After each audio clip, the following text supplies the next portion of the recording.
redeeming the time because the days are evil.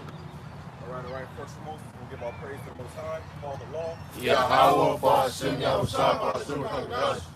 We're going to do it again, but, just open up, double honor to our sister Elders in the Apostle, no phone. We call it Babylon Camp back here. We want to go into some of these sacrifices that's going on this week that we're coming into, 13 annual sacrifices. It's coming to a very good time, so be prepared.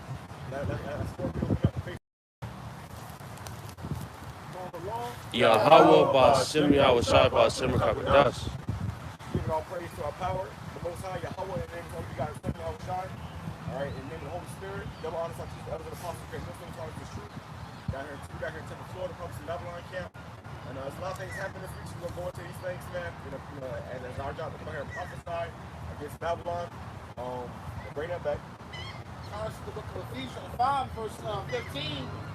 See then that you walk circumspectly, not as fools, but as wise. So this is time to walk circumspectly, man. You can't be out here, going with the motions. Just going with the flow. Where everybody else going, just going with it. More than dirt people out here, they all confused, they all lost, and really they all doomed, man. When the Lord comes back, He's coming to destroy the majority of our people out here. All right, so before thermonuclear destruction, thermonuclear annihilation comes, hey, it's gonna be all hell breaking loose on this planet, man.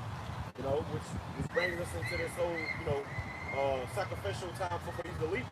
They're about to start kidnapping like crazy, and they're about to start sacrificing a lot of people, man. And these devils, they definitely about to start showing their horns, because then they're about to start doing all their rituals and stuff. So we're coming into a time of great death and destruction. And it's our job to warn you to repent, to get right. Some of you jakes, your kids will start going missing and shit, man.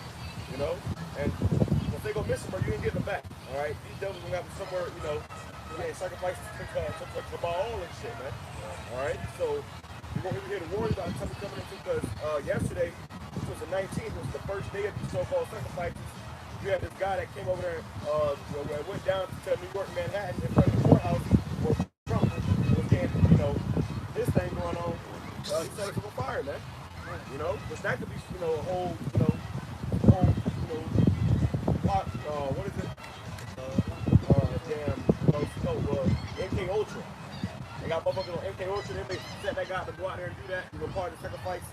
And that guy actually set himself on fire, man. You know what I'm saying? The first time that happened, a lot of these protesters, they set themselves on fire and protesting what's going on. And that shows you that's also an omen for what's coming to America, man. You had a guy, he was on the soccer field and he had a U.S. shirt on, and he set himself on fire. So that's an omen for what's coming to America. America by then goes in flames. The guy that set himself on fire, he's talking about Trump, he had a sign. He was holding up a sign that said Trump and Biden are working together. They're planning something against us. Right. And he dropped a bunch of pamphlets out before he burned himself, pretty much showing that while he was burning himself, he was throwing a bunch of pamphlets out. And on the pamphlets, he was reading about something, the imminent attack on the U.S. and U.S. people, paying a warning to the U.S. people. All right, and they weren't able to practice, they couldn't already. Right. So something definitely coming, man. We in that time. People are about to die here on the shores of America. And it's our job to come out here and warn you, tell you to repent, get right for you Israelites, because if you don't, you will be caught up in this death and destruction, man. All right? It's going to say, redeeming the time because the days are evil. Right. You got to make the most of the time you got. These are very evil days, but you evil going into bad times. So it's about to get very bad out here. It's already bad, but it's about to get worse. Okay, a time like never before in history, man. All right, the Lord, and the Lord is telling you through His prophets, man. He's warning you, giving you the heads up of what's to come. You don't, open up to it and, take this thing in. Eventually, you are going to be destroyed. A lot of people are going to die. And our hopes is that we can be delivered from this death and destruction and stuff. Biden and Trump are working together. Niggas talking about Trump or Biden, who you vote for, they all the same. They all the same guy sign their checks, man. Okay, they're under the plans of the ruling elites, the globalists. So really, no matter who's in office, they all gonna do the same thing. They all gonna do the same thing, man. So this country is set up against its own citizens, and they're gonna bring death and destruction against their own citizens, man. Yeah, you got a thing. You got a thing where Esau called it a cop and half cop thing. Right. And that same thing they do with the Democrats and the Republicans. Right. You see? And every 10 years, one side is worse than the other. Yeah. Then the next year, 10 years, the other side. And now you got a lot of jakes who usually vote Democrat or going to Republican. So it's all a mind game, bro. You had Trump just went into Chick-fil-A, bought a bunch of milkshakes, you know, and it was all set up. It said it was all set up too. He had a bunch of so-called black women behind the camera cheering him on. Yeah, Trump. You know, it's all little gimmicks to get the mind of the people, man. Right. But we know who these devils are. We know they all split out. We know they all be at the Union Grove together, dancing around fucking the damn ball statue, man, the Molech statue. Right, and what's a good example of that is before that guy quote unquote was to kill himself or died mysteriously, you had that island. Right. I don't say the island, the god, but you know, Epstein Island. And you got listeners coming out. You had all these presidents, these celebrities, all of them were in St. Cahoots into this one little island. And why is that? Because at the end of the day, when it comes down to the come down, all right, they're all into the same thing. Right. The same mission, the same goal. You see? And these people that fall underneath these higher elites, like Rockefellers or Rothschilds or DuPont Spaghetti, okay, they all have a certain agenda that's being manipulated throughout the structure that they have. Because they all satanic. This is a satanic country. Somebody grab that two-standard line enchantment. Maybe you can grab it, brother. You can. Hold on to what you have. Go ahead. This is Ephesians 5, verse 17. This is wherefore be ye not unwise, but understanding what the will of the Lord is. Right. So we know it's the Lord's will that America be destroyed, that still people are going to die, all hell is going to break loose. You know, it's inevitable. So the best that we can do is serve the power that's bringing this death and destruction, man. Do His will. You know. No opportunity to hold against the Lord and say, Lord, I didn't know. So the prophets are on the scene, redeeming the time, he's telling you what kind of time you're in. So when judgment comes, you can't say I didn't know. You can't say I wasn't warned. You can't say how are we supposed to know this is coming?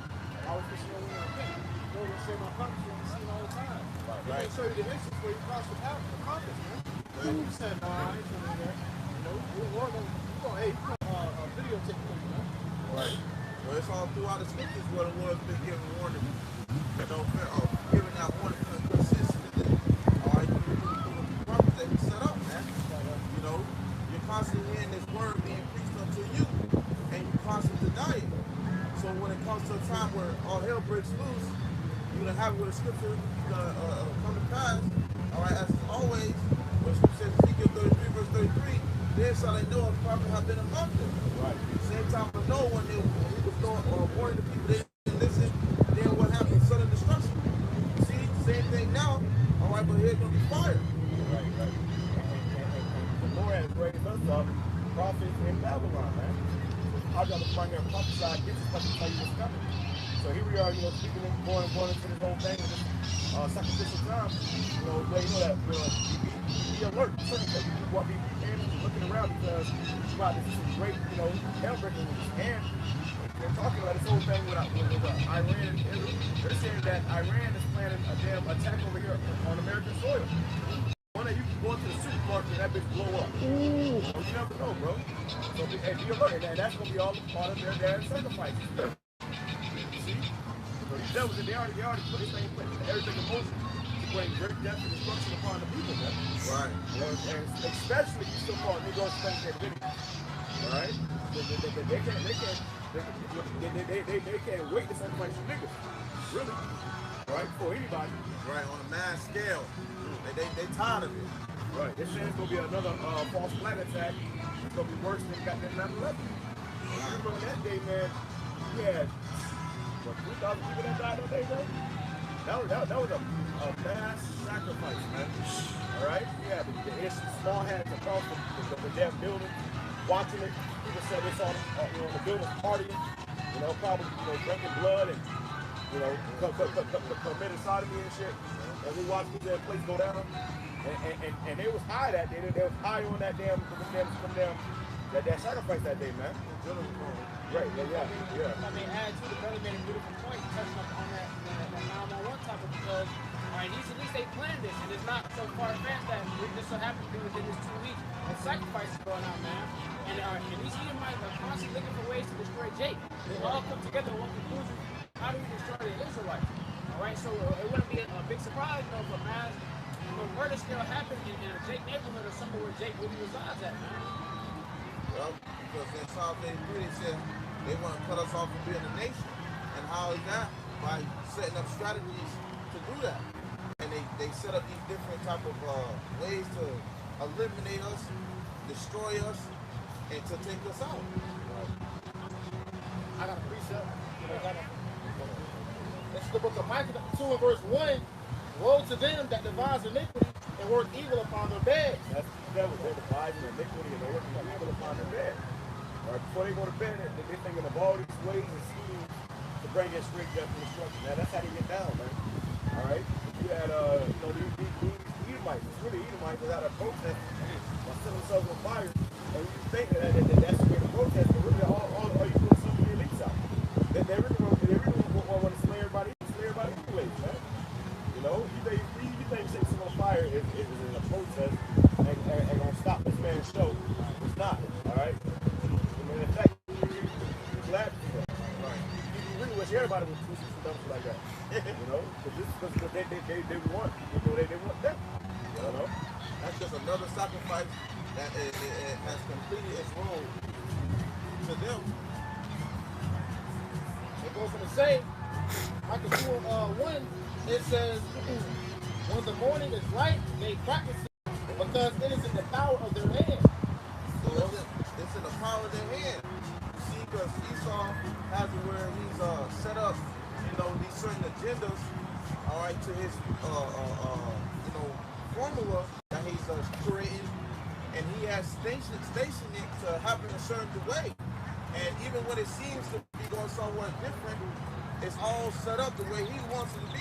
Right. It says, and they covet fields and take them by violence, and houses and take them away.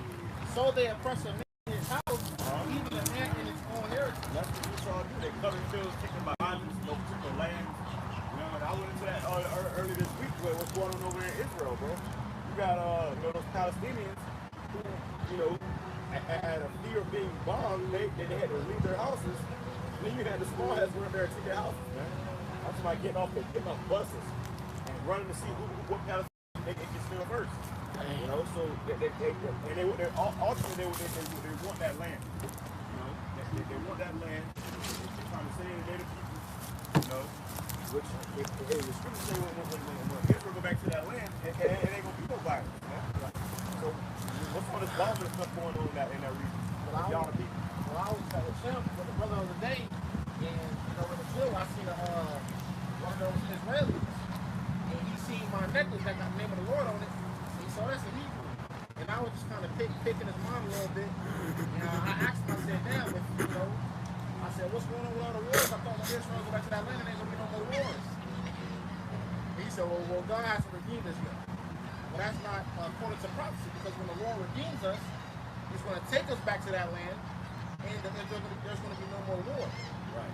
So that goes to show you they're not the people in that land, man. Right, because it don't fit prophecy, right? If it don't fit prophecy, that means something ain't right. Well, Hey. Read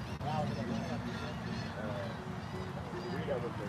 The article says 13 days of preparation. It says the full significance of April 19th to May 1st.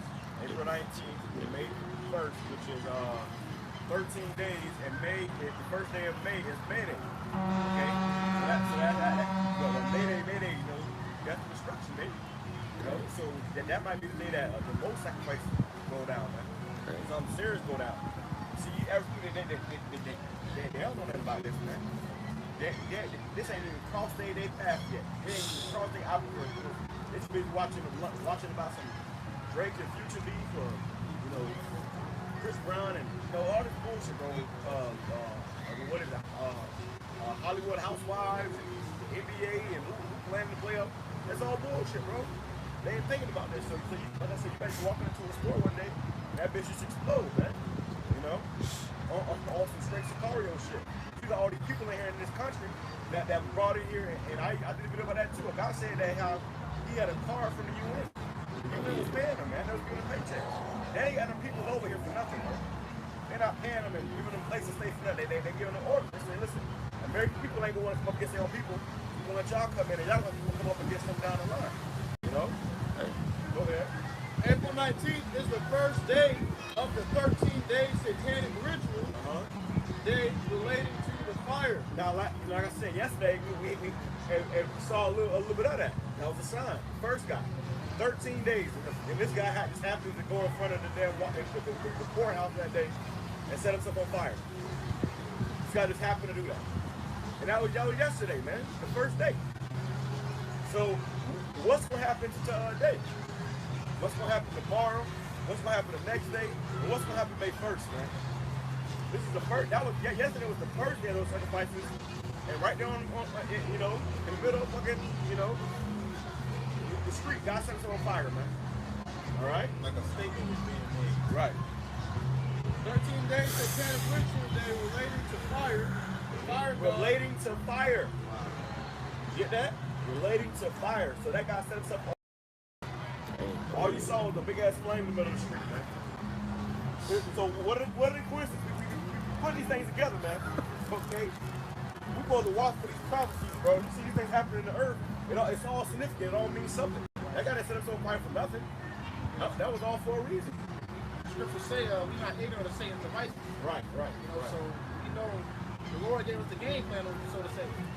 All right, because you know, going back 50 years, 60 years, Esau run laps around Jacob. Right. And now the Lord has given us his truth. You can't run laps around him no more.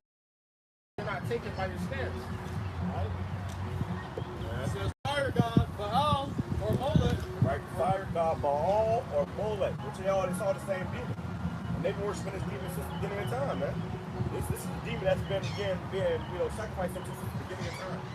All right, we're going to go into some of the prophecies about, or some of the scriptures about how our forefathers are doing the same thing. So in these last days, we can't participate in that madness, bro. See? Bring that word back. Fire god, Baal, or Molech, or Nimrod, the sun god, also known as the Roman god, Saturn, Satan, or the devil. This day is a major human sacrifice day, demanding fire sacrifice with an emphasis on children. This day is one of the most important days, and as such, has had some very important historic events occur on this day. Right, so if you go back into the history of what happened on this day, you're seeing all kind of crazy stuff. Thousands of people dying, hundreds of people dying. That was all, you know, a part of the sacrifices, man. You know, they can have people everybody be in this particular area, gathered around and watch a game or something, and they do some shit. You know, and it's gonna result in fire. That's what that demon wants. Baal wants to see fire. Molech wants fire. Okay? So he might have people be somewhere, you know, in a building, and he set the building on fire. Go up in that bitch screaming. That's a sacrifice, bro. We in that time where you gotta be mindful of where you at, bro. You know? Go ahead. This is the book of Ecclesiastes, known as Sirach, chapter 5, verse 15. Be not ignorant of anything. Don't be ignorant, man. You see a guy on fire, that's not old. Yeah, that's just another crazy chunks of water. Right.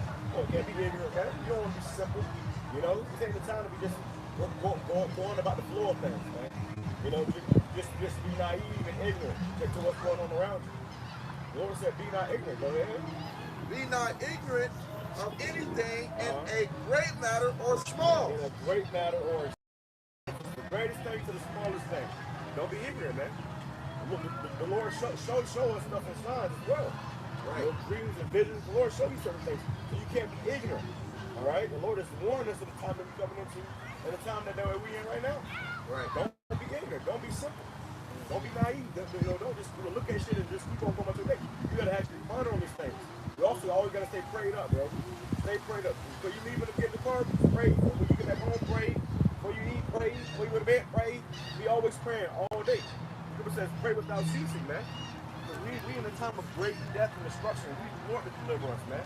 That's the only way. We can't deliver ourselves.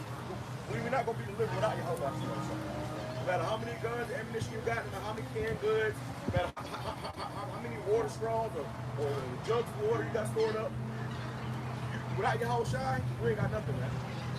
All right? Right. Hey, and it says to not be ignorant of anything in a great matter or small, because anything can pop off from any means of a foe.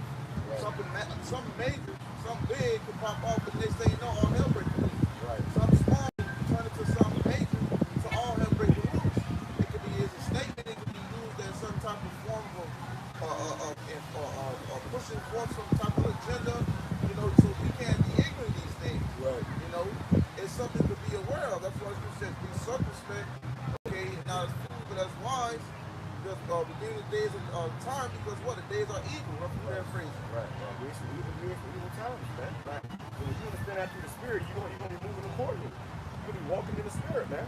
You know, you gotta walk in the spirit because at the end of the day, we don't want the Lord because really it's the Lord allowing all this in the first place. The Most High is the one who allowing all this to go down. So according to His will, people down like that, those are demons. But the God that we serve ultimately controls demons as well. So we got to tell him to command people to stay away from us as well, too. You know, we don't want to be caught up in that madness. And, hey, how can we pray to y'all about some shy, especially in these days, man? As time goes on, stop praying more. You know, fasting, doing things appropriate for your spirit, man.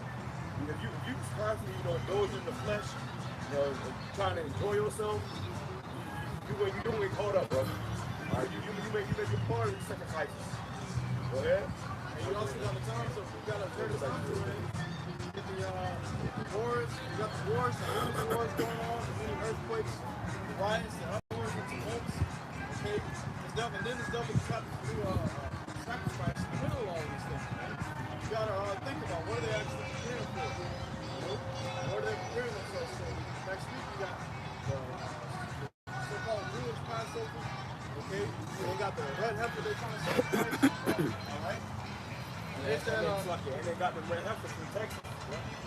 They could have got them from anywhere, or they got them from America. I mean, nobody knows what fuck with them anyways. So I guess that's like why. Leviticus chapter 18, verse 21. Fuck it, but you know, whether it's not their point, the red heifers. You know, so for them, they about to be sacrificing over there in that land too. What's a heifer? What's a heifer? You had What is the heifer? Female cow, like a baby cow. no, it's not. And the cows are red. But they build an altar up to throw these cows off of some shit, you know. Sacrifice them. They're not hiding this shit, bro. This is the time we in, man. These devils show you in their face and they making sacrifices, man. Yeah, they said the cow got to be prepared, so they have to keep it away from other cows and stuff like that. Growing up, making them live a special life. So Right. Hey, they had a It shows you that this is all planned too. They probably had that shit planned for years, even back when them cows was first born. Even before that, you know, they made that deal. Hey, we need some cows. Go over to Texas to get them. well, last year they had a thing like that. They said there's a red heifer. They were talking about if the red heifer's ready yet. You know, but now this year they're saying it's ready. You know, they already flew it over there. We had a Simpsons episode where they did that, man, and they showed how they flew the red heifer over to Israel. We did the Simpsons episode. And after that, all hell broke loose. Right. But that's what we know. Those small heads over there sacrificing unto Molech. You know, they make a sacrifice unto you. They don't worship the God of the Bible. You know how they doing that for the Lord? No, they're doing that for Satan, man. You know? Now, Israel also came on something saying they wanted to hold off all attacks after the Passover. Right. You know, but now they have no choice.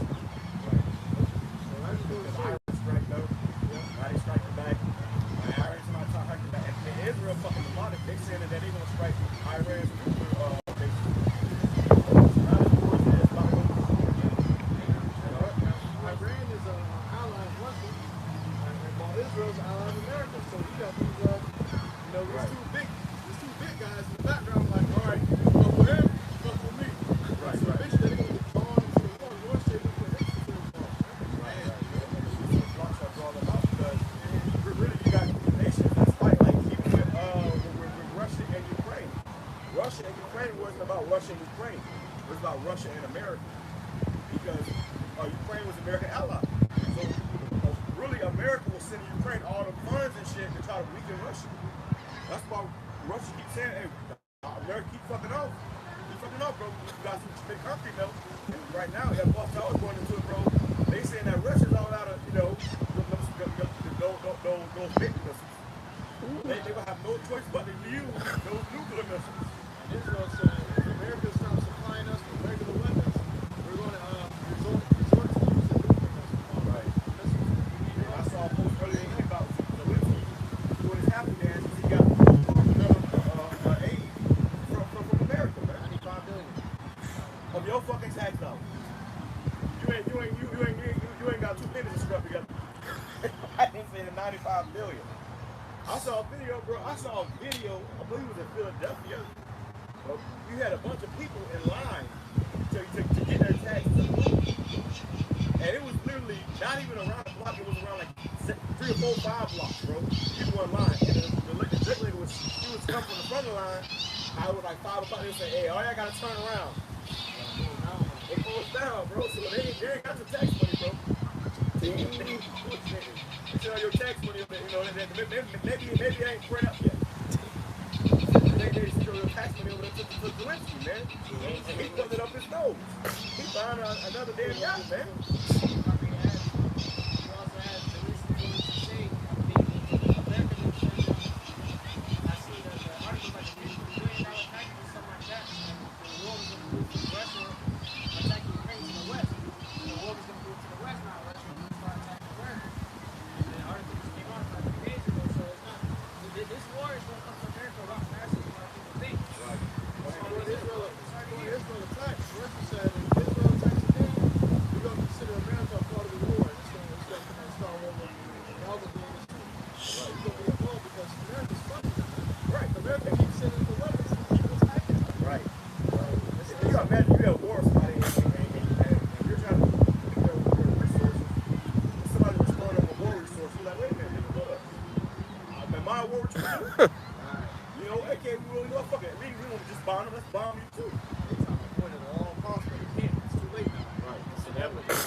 Inevitable. That's a heavy word. Inevitable.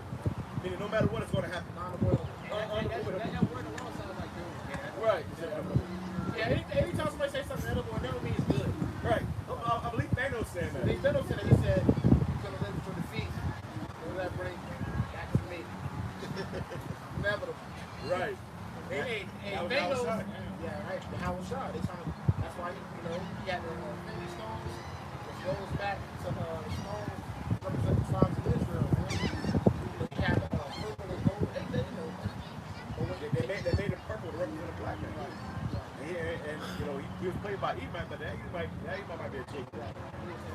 Well, they got it from the scriptures. Right. And then he had the red eyes. Right. He said the work is done. Right. And he came to bring balance to the earth. So with that, it meant he had to divide the wheat from the tares, man. And killed half the fucking population. The Lord come to do the same thing. At a snap of a finger. What's he say? He said this. Hey, he came in the chariot. Thanos came in the chariot, bro. You see the little chariot in the sky that be circling? He came in the chariot and started fucking shit up. Come on, bro. What you about to say? Yeah, Thanos said that this world is a reason. He said, I want to be the one to do it. That's not a bad thing. That's actually a good thing because this world is overwhelmed with wickedness. So America always portray the bad guys and portray the actual good guys and assume as bad guys because they're against the world. So that's the Lord's. Those are the Lord's goals is to set the world. And Thanos said that him doing that would restore balance. It would restore balance to the world. The Lord say just balance is about mission of him. It's all about balance, man. If things are out of balance, something ain't right. So when Thanos coming to restore balance, he did that. And even in the video with Gamora, a woman named Gamora, the chick, he had her home planet, and he said before I fall never came, everybody would have starved to death. Everybody would have died of disease and starved to death, but he said, have you been to your planet lately? They're thriving. They're thriving. He said, I thought, Kemp out of that. But I thought if I get half of the population, the other half will thrive. He said, well, now I have to see I got to do it for everybody, man. Start all over again. So, like the brother said, that's what he did with raw balance, man. That's what the Lord will do. We like fusion. Right. We're on the same way, we're in the spirit, it's all on the same wavelength, man. This is the spirit of the Lord that's coming out. Let you know what's coming. Alright? It's inevitable. Go ahead. It's like watching Terminator. They always think they're going back in time to save some shit, but then they end up with a new problem. Right. You know? It's inevitable. Those nukes was inevitable, man. And the whole Terminator thing was about the AI shit. They said when Skynet comes online, which is pretty much what we do about it. Skynet was like a defense system, but if they were going to put it under AI. So AI took over, and the AI had a mind of its fucking own. You know, got a bomb in the place. You know? That's all. It shows you that no matter what, this has to happen. Okay? They're trying to avoid Judgment Day. The whole time Terminator series, which there is no avoiding Judgment Day. But what was Judgment Day? Sarah Connor saw it when she was holding to that fence. The nukes started dropping. The body turned to bones and she was still screaming. Going onto that fence, man. Yeah, that's why the Lord said, simple things should be sure, no flesh should be saved, man. This devil will do with everybody, including himself. Right. You know, the whole AI thing, that's nothing but Satan, man. That's Esau, artificial intelligence. That's Esau proclaiming himself to be the Most High, man. Alright, artificial intelligence. Now you can make a friend and say something that you never even said. The Devin Haney, not Devin Haney. When Ryan Garcia was on Clubhouse with Andrew Tate, Ryan Garcia was exposing all that stuff that they be doing in Bohemian Grove. Andrew Tate told him, you're going out a dangerous path, brother. And Ryan Garcia was like, I don't care. You know, they can't touch me. They can't fuck with me. And Andrew Tate's like, sorry to miss you. I've been on the road. Yes, they can. Right. And Tate don't like that. And it's all like that no more. Yeah, lock your ass up for nothing. You know, and you have motherfuckers say you sleep with roaches, man. Yeah. Imagine you go from a man to sleep with roaches. They help the fuck out of it. You literally saw that in that conversation you had with Ryan. He was telling Ryan, brother, listen. It sounded like he was castrated. Yeah, it's like, yeah. They had got it, man. And they put that fire out real quick. That's what you saw. You think you got money? How much money you got, no matter how tough you will cheat. Everything's an insider, too. We know he's an insider. But it's all, being put on the front street so the people see. Listen, no matter how much money you got, these devils will call the shots. Alright? And the Lord is allowing them to call the shots right now because it's his purpose. See, so you go against this man, hey, he'll shut you down, bro. You know? Let me go ahead and grab it and back you up. It's the book of Leviticus, chapter 18, verse 21. And thou shalt not let any of thy seed pass through the fire to Molech, neither shalt thou profane the name of thy power. I am the Lord Yahweh Shemashai. Right, so the Lord commanded us not to do that, man. We don't put the path, let our seed pass for, which is, we read in the article about how, in that post, how it revolves around children a lot, too, with these sacrifices, man. You know, I saw a thing where they have something called, they had something called a wicker, man, where it's pretty much, like a cage, shaped as a man. And they would put a bunch of kids in the cage, set the cage on fire, man. I gotta post, I might bring that out soon, but, I gotta get what I'm posting. Yeah, with that whole missing children shit. Yeah, man. Because we in a time of, a lot of, sacrifices, which means a lot of kids won't start going missing if they already missing. You telling me with all these cameras Esau got, all this technology you got, you can't find a missing child, man? Well, they say that child protective services got a hand in that. So they say your kids can take by child protective services, or send them to a nice family place out there.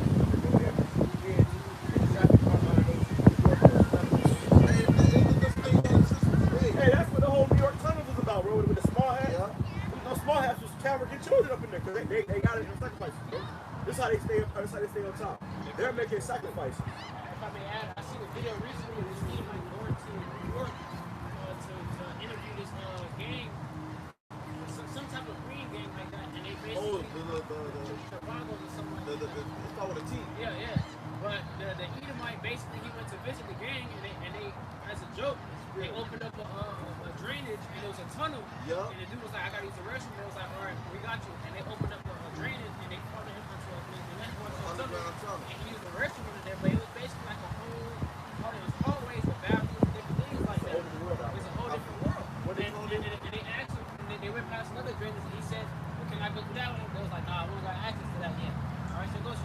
there is certain pathways and tunnels all around this world, man. All over America. They said they got underground cities, bro.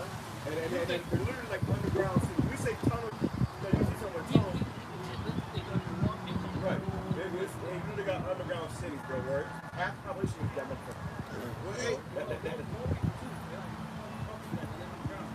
Oh yeah.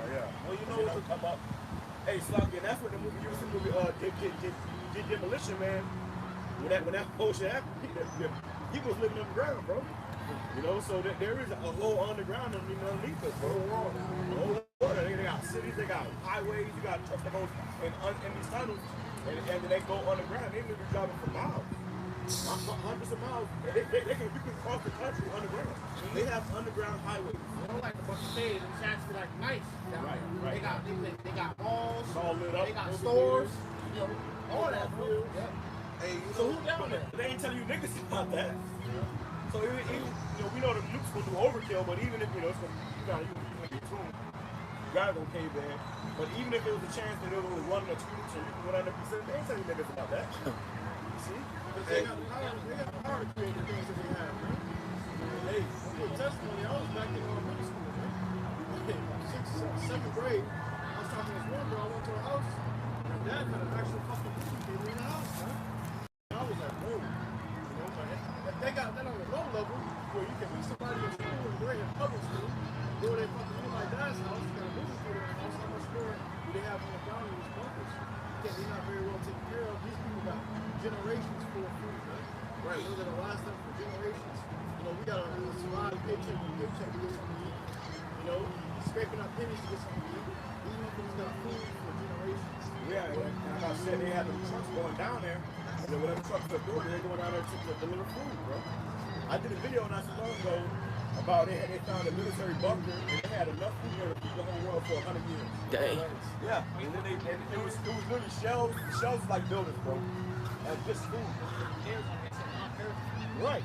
And then they said they examined the food, and the food had no GMOs in it. So they giving us all the GMOs, and they put all the good food under there. And they say it was enough food to feed the world for 100 years. At least. Right. And you get the bullshit, and they said all the tuna, and that's what the tuna is, this whole GMO shit is on purpose. They ain't the same crop. Now they still got crop, but they're making this food for them, but they get this bullshit trying to survey us, bro. That's all a lot told by the devil. That the earth is overpopulated. You can't overpopulate the earth, man. Because the earth is meant to be populated, bro. Right. What you talking about? The Lord said be fruitful and multiply. So how the hell can you overpopulate the earth? The Lord gave you the fatness of the earth, man. And you got places on earth that you ain't even discovered yet. So how the hell you... That's because Esau wants to bring the narrative to a small view. If he was to tell you there was more to it, then guess what? Then that would mean he'll have less control. Yeah. You see? Because I don't know what the brother was saying earlier about Esau having undertown cities and shit. You had a good example of that too was in that movie they go on Tyrone. And they went underground and they had a whole map showing you from and you had it where they had different places. So Esau's the way that he works his different exactly. We was talking about it yesterday. He's a mad scientist like in the basement. And his underground is like his basement, man. He's performing these things, but if he was to give you all this information, he would have less control. If you try to go down there, bro, you can find it for the rest of your fucking life. Right. But where do we get that power, though, man? You guys gonna hide the puppets, we gonna get that power, we're gonna go down there, we're gonna pull your ass out. We're gonna come out with 3 black eyes. Okay, one with top of the other.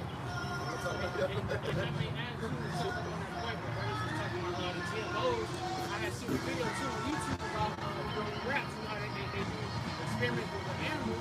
They gave a rat that ate normal regular food, and they put him in water for safety. And they gave a rat and fed him basically an American diet, and they injected him with certain things like that, and he was docile. He didn't know his way to safety, and he was just stuck in the water. He couldn't find his way to safety, man. Yeah, that's one of the reasons why they see everybody put GMOs and stuff in food. It dumbs the people down, man. They're docile. So why they doing all these different things? And then they go to The chemtrails too. spraying you, they're literally spraying you like a roach. Road spray. That's what the brother said. That all these different things are going on in the world, all these people worry about losing the NBA finals or whatever's going on, because that food is like bread and circuit.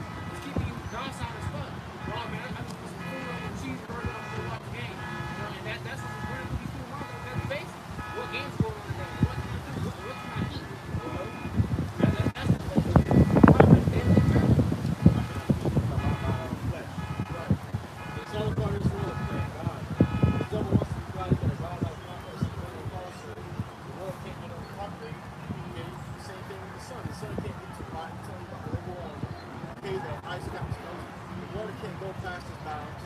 Okay, the Lord said everything that the Lord about. He's trying to make you think that he knows everything so that you can trust him. But the food that he's putting in the fucking stores, man, it's not for you. You know, he's speaking to you with smooth words, but behind his back, you know, he got a long sword. Okay, this devil's out to kill us, man. Like you said, it's all to dismiss the Most High. And how about Shemar side?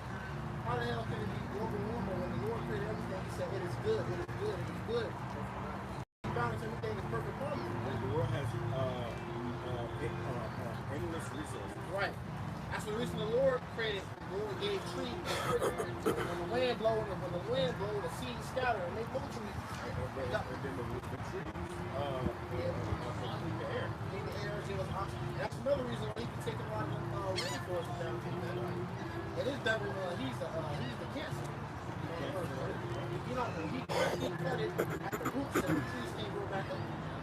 That's what you say you make the rain to pour down in the dry places. You got to get the blind. All the deserts, I mean, filled up with greenery. Grass growing. Okay, so these were always desert. Now it's, you got grass growing up, trees, plants. And then you got the city of Dubai getting flooded right now. They can try to play God. Because recently they do the clouds. They got this program where they shoot the water from out of the buildings and stuff.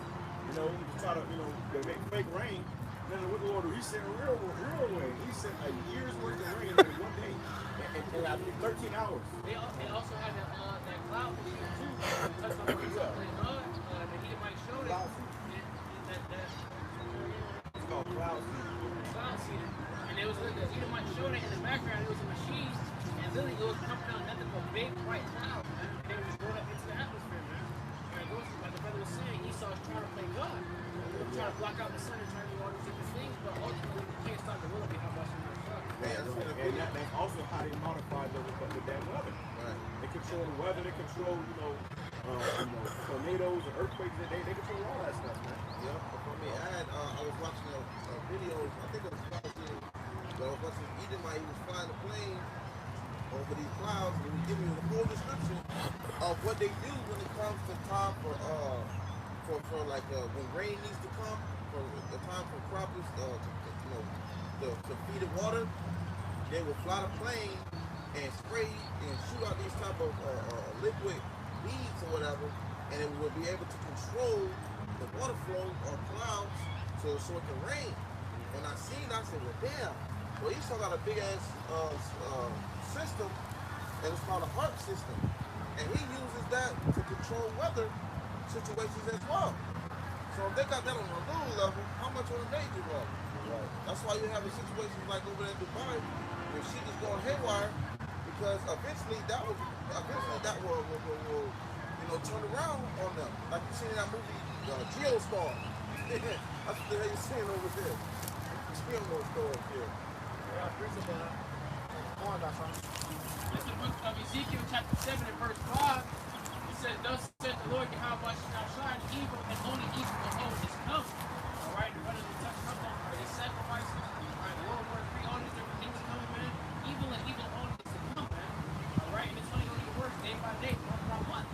Okay, but the Lord is speeding up the times, man. And within these times, brothers are about to see things that they've never seen before. Into the time like never before, you're about to see people do things that has never even been thought of in history, man. All right, people about to get put to death in mass numbers. Ways, man. Okay? Alright, we have major famines and all these different things coming, man. Okay, the Lord said evil only is coming. Evil is bad time. Alright, so it's not gonna get better. The times is that they will want to come worse and worse and worse.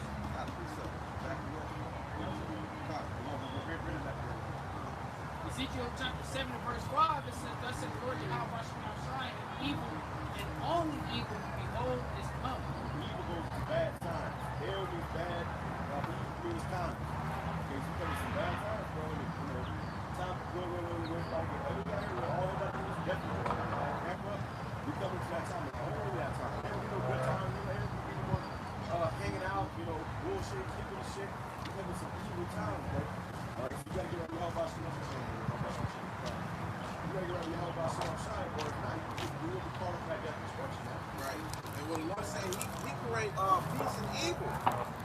Okay? And dark and lightness. Okay?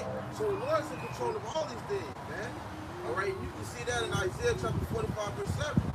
Okay, so when you ask questions, well, why these things happen and why these things happen, because Lord ordained these things to happen. Right. You see, for his, Wanted that way. right, for his purpose, man. Okay, I got a precept back up, brother. Says Amos chapter 3, verse 3, shall a trumpet be blown in the city, and the people not be afraid? Right, and the trumpet is being blown right now, which starts with the prophets. You know, but then you have, you know, actual sirens that go off, and you know how when you hear a siren, an ambulance siren, something like that, Right. you know, everybody stop, you know, you gotta pull over and shit.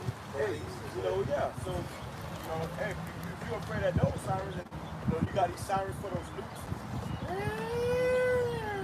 You know, when the missiles coming, they show you that what happened in Israel when it was, you know, when that Iron Dome, you know, got cracked. Hey, all you heard was those sirens going off, man, and the sky was red from missiles and stuff dropping. You know, yeah, you see planes and all types of drones and stuff. So, but the point is, you heard that noise, man. Right. That noise is going out, letting the world know that, you know, everybody in that area know that this is a dangerous time. So that's the time of covenancy. And it even say that. It even say that in the Second Ezra, I believe, chapter. Second Ezra chapter 6, I believe, if I'm mistaken, or 9, but it tell you when the storage houses shall be suddenly empty. But it goes into how that alarm system gonna go out and how people are gonna be in a state of fear, man. But I read it on, it says, we can look a little bit, it says, and the people not be afraid, shall there be evil in a city, and the Lord Yahweh Shai have not done it. Right. And Yahweh Shai have not done it. The Lord is the one that's doing this, man. It's the Most High. And you know, the Lord's going to do. Who gonna stop him? Right. You know, who gonna stop the Lord? You know, like this guy, what's his name? Just came out with a video. He said, what he said? Who won't smoke with me? It's like Yahweh Shai, man. You know, who really has smoke with Yahweh Shai? If the Lord's the one that's doing this, ain't nothing you can do, bro. Right, exactly. This is the book of Ezekiel, chapter 7 and verse 5, and in NLT says, this is what the sovereign Lord says. Disaster after disaster is coming your way. Right, so I said evil upon evil, disaster upon disaster is coming your way, man. You know? We need to, who have a board? I got one. Bring that back, brother. Shalom, brother. How about you? Something like that. You doing, right? Yes, sir. The Lord says, disaster after disaster is coming your way. All right, you have to understand that. Yeah, I want to work. I believe you got auto plugs, right? Yeah. But we still have major prophecies coming to pass. Right. Okay, famine of the word, famine of the word, famine of the word, MOTP being implemented, Jacob's trouble, man. Okay, and then Hey, and tell me what you saw there on before you came to camp. and then on top of that too, I seen a military aircraft, a C-19 Globemaster. That's an aircraft that the military uses to transport helicopters, Humvees, and tanks, man. And you don't see those every day. And I've only seen like 3 in my lifetime, man. And it was flying low to the ground, so that let me know, okay, something's going on. Not even an hour and a half later, 3 giant, not regular size, 3 giant military helicopters flew over in the sequence, man. And that right there confirmed what I said earlier. Alright, I was like, damn, a lot of military, the military is getting very active, man. The military is out here carrying out drills and they're prepared for something. And you gotta ask, we're in Florida. We have about 3 major military bases out here, man. So something is coming. Okay, they're not doing these drills and flying these expensive aircraft around forever, man. Yeah, because we come into a time where martial law is going to be implemented, which is also going to lead to civil war. Because that movie Civil War just came out, and basically it was a whole uprising against the president. But within that, you got Joe Biden. Like the brother said earlier, now, if Israel continues the attack, these other nations are going to consider America involved in World War III as well. So, hey, all Joe Biden has to do is declare World War III in the election is ceased. No more election. Within that, martial law is implemented too, which is going to lead people to what? they're gonna revolt because they don't want this devil to be the president. And I mean, Trump said that if you want to stop the election, that you said martial law. That's going to postpone the election. The election is coming up. It's less than, I believe, 6 weeks away. This November. Okay, so the time is not very fast.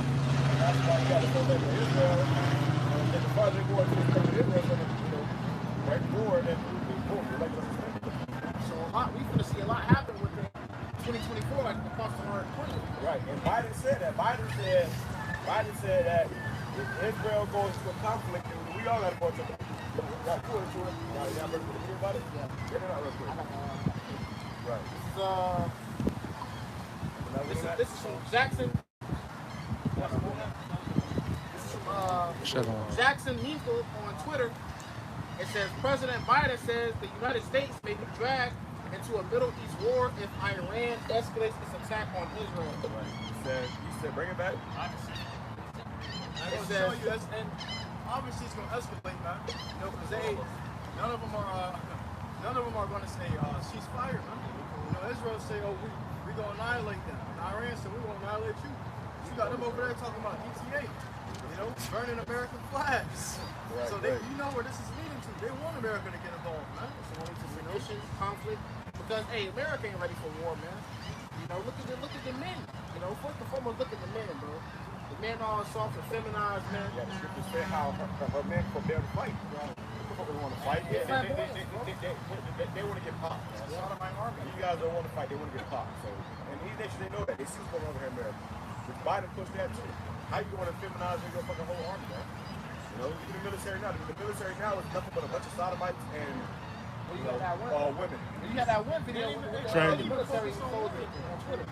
They ain't even They ain't even focus on warning, boy. They over there fucking in the middle of the battlefield making TikTok videos. Right.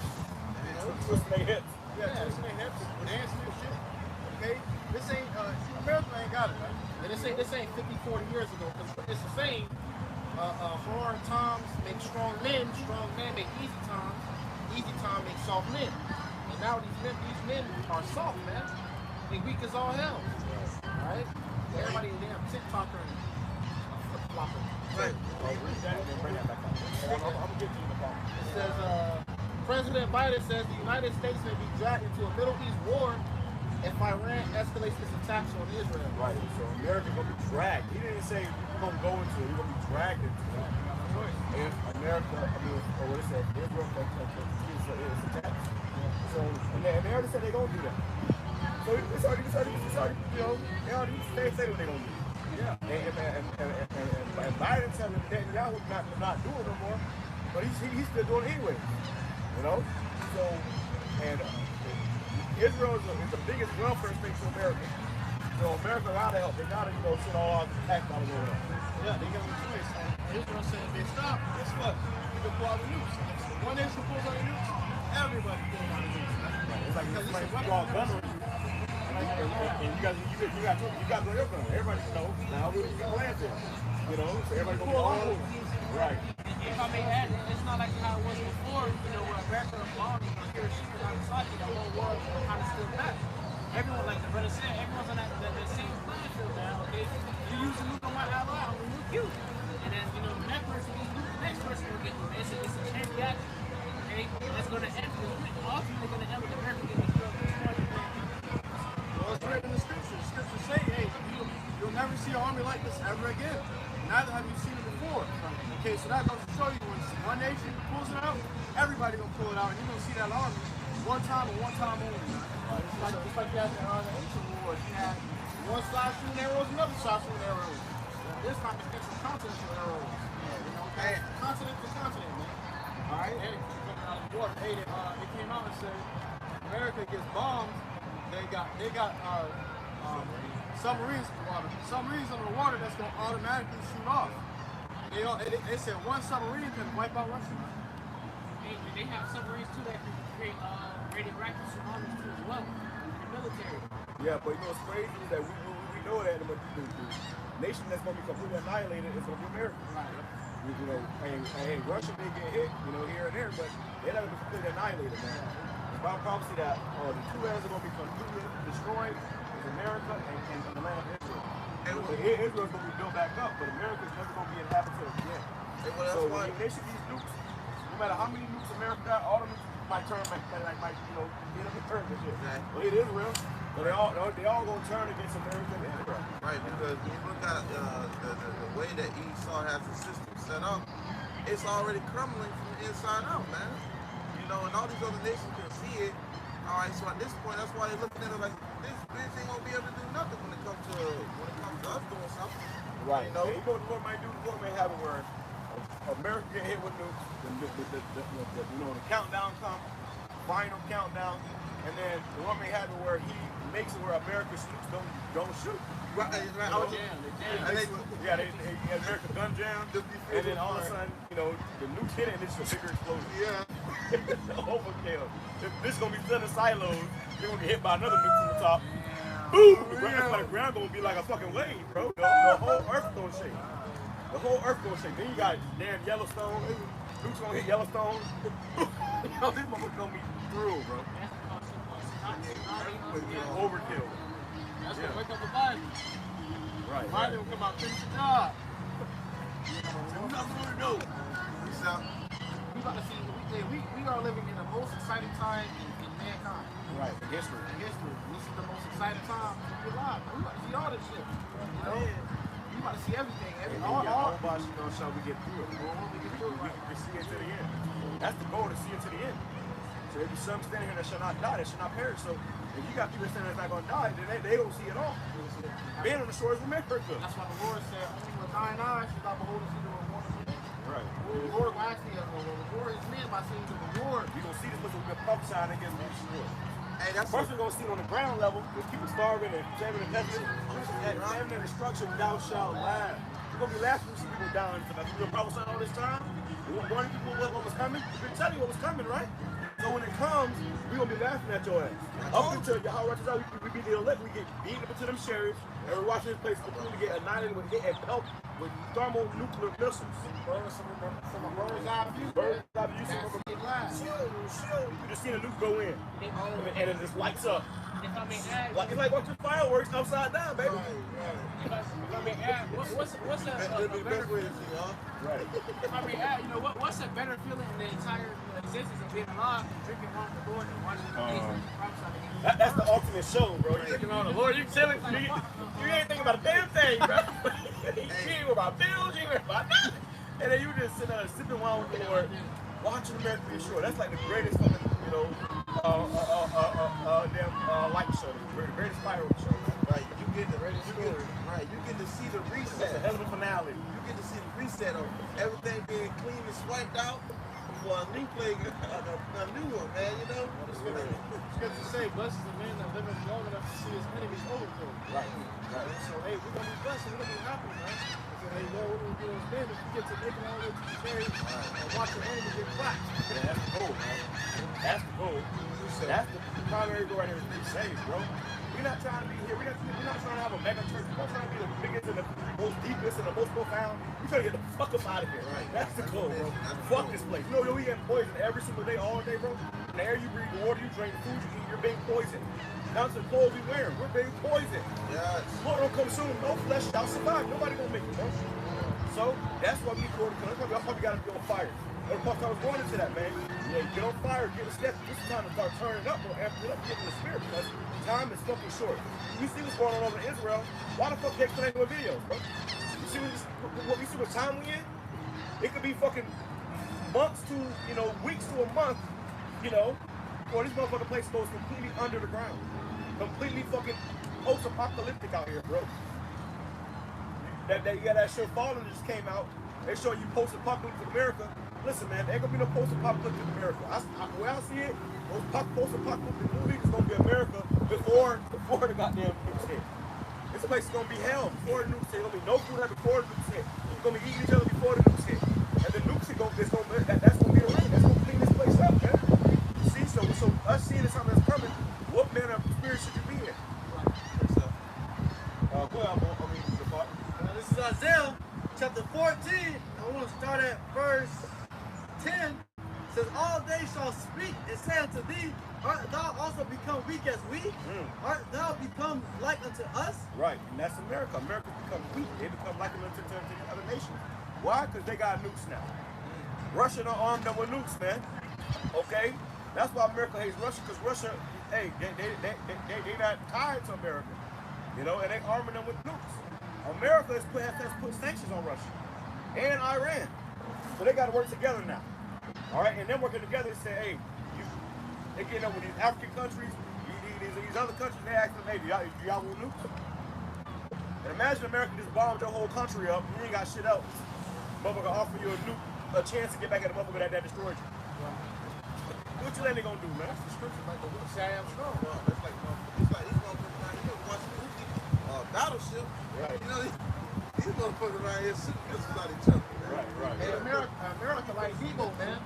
America like Debo and Craig was Russell. So Craig knocked Debo ass down when he was down the ground. Everybody started getting their lick back. Right. You know, so that's how you basically do Small watch. right. How the Craig small watch, nigga. Remember what they say. How the Craig knocked him down, he used the brick. Right. But he's gonna use the missiles. That's crazy because Russia, the brick dollar. Russia, that's crazy. And that brick in America over there right now. That in the American economy is going down. The American dollar is losing power because of that BRICS dollar, man. That's what's gonna cause hyperinflation and famine out here. Right. Okay? That BRICS dollar gonna be hitting America over the head. Beat. That's like Craig with that brick and he hit Debo. And America's Debo. America's been Debo for a very long time. Now America's starting to lose. Go ahead, It says, your might and power were buried with you. The sound of the harp and your palate are slackened. Bring it back. I'll read it out too, but I'm gonna. It says, thy pump is brought down to the get ready, and the noise of thy boils. The worm is spread under deep, and the worms cover thee. What do worms represent? Death, man. And whenever something dies, you see maggots start to grow. Whenever something expires, there was its death, man. You know, so hey, the worms will cover Babylon. It says, how art thou fallen from heaven, O Lucifer, son of the morning? How art thou cut down to the ground? Lucifer, Esau, man, what the light bearer, man. Okay, because they know the truth. It's like we know the truth. Okay, but they hide it from you, man. Well, tell them I got to know the truth. Right. Tell a lie, you gotta know the truth. You definitely know the truth. So that's how you know who they are. They knew the truth was crazy in the fiction. They knew the truth before we knew the truth. Motherfuckers tell a lot good, boy. Think about that. These devils knew the truth before we knew the truth, man. They explore. They got the power to go explore the things that we read about in the scriptures, man. The depths of the sea, and the sky, man. Look at Russia when they got the Russian icon in it. Before the 1500s, all right? Hey, all the pictures you see were men of color. Howard Shaw was a man of color. The person ignorantly called Jesus Christ is a man of color. The disciples were men of color. You got the Russian icon image of Apostle Paul, a man of color. King David, man of color. Hey, and Russia recently came out with those icons, and that really started speaking shit up too. Right. The truth going out, it's causing this place to be short. You got Edomites upset, they burning Bibles. They can't wait to burn you niggas, bro. They even Lord put the spirits back, these Edomites back in that damn KKK spirit, bro.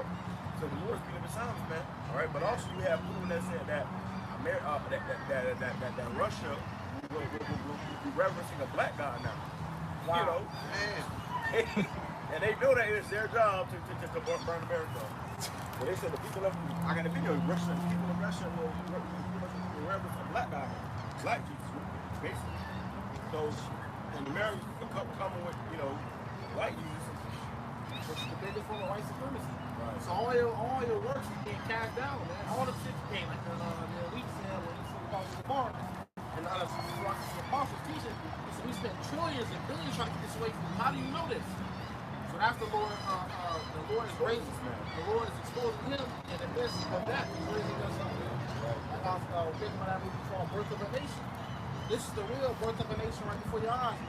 The Lord's waking up the 12 tribes of Israel. The true nation of Israel. Beginning with the elect. And that's what Esau feared the most. And the house of David is being risen. The house of David is being risen. So, hey, Esau's leadership. Listen to Esau's leadership. That right there is going to show you that this place coming to an end, man. It's like a revolt happening right in the living room. Hey, you got to give all praises too. Yahweh Ba'Shem Yahushua Ba'Shem Kakadash. Let's see this thing happening, coming sooner and sooner and sooner. Getting closer and closer. You got to be thankful for what we're coming to the street, bro. Yeah. Walk around here, barefoot like the rest of the motherfuckers going about your day, bro. And here we are teaching you the word of Yahweh Ba'Shem Yahushua. And that puts us in a different position than everybody else in the rest of the world. At least everybody else in the rest of this motherfucking party. Everybody else in this party, bring out the word, man. We bring out the word, bro. So that's Yahweh Ba'Shem Yahushua. Let it be known. That's your Congress and Habakkuk 2:3 saying, "Hear this shall speak." The vision will speak, and we're seeing the vision speaking, and we can do about it. But watch, man. Nobody can do about it, but just let it happen. Even Esau, with all the power he has, all he can do is observe the prophecies happening before his face, and it's scaring him up, man. That's why the scripture says, when he has the straits, he's going to come down with great wrath because he knows he got a short time, because he's seeing the prophecies unfolding, and he can't stop it from happening. No matter what he do. The scripture tells you, man, it says, this mystery has been hidden for ages and generations, but he has revealed it unto his saints, man. Alright, so the Lord has revealed this knowledge unto his saints, to his prophets, man. Right. And that's how we was able to find out. So you got Esau Edom trying to figure out, damn, how y'all finding this knowledge? How you been hiding it for so long? Because the Lord has put the spirit into his man. The Lord is giving his knowledge to his man. So no matter how long you try to hide it for, or how good you try to hide it, you can't do nothing against the truth but for it, man. Alright? So at the end of the day, you was really doing what the Lord wanted you to do, man. And it all came out in the end because the scripture also says, in the end, the truth shall speak, man. Alright? And the truth is speaking right now, man. They're confounded. They're confounded because they kept it very secret, and somehow it's still leaked out. And the Lord calls it to leak out, man. The Lord calls the prophets to get that wisdom, knowledge, and understanding of what's really going on in this world, man. Yep. So that's how Esau knows that the Lord is working in the earth. He already begun to visit the earth where he made. And that's why he tread carefully that way, man. If he make the wrong mistake, he gonna fuck himself up. It says, how art thou cut down to the ground, which didst weaken the nations? For thou hast said in thine heart, I will ascend into heaven. So the Lord is cutting him down, man. As proud and as high as he has set himself up, the Lord is cutting him down to the ground. As time goes on, day by day, he's getting weaker and weaker. So eventually, these nations don't know this thing. Babylon's like a city without walls. This is a prime time to invade, to attack. Open season. Yep. And he already got open season on Babylon, all America, boy. Hey, he's gonna get so scared that he gonna run back into his cage, man. He's gonna be like, he gonna bitch up and run back into his bunker, man. Hey. When you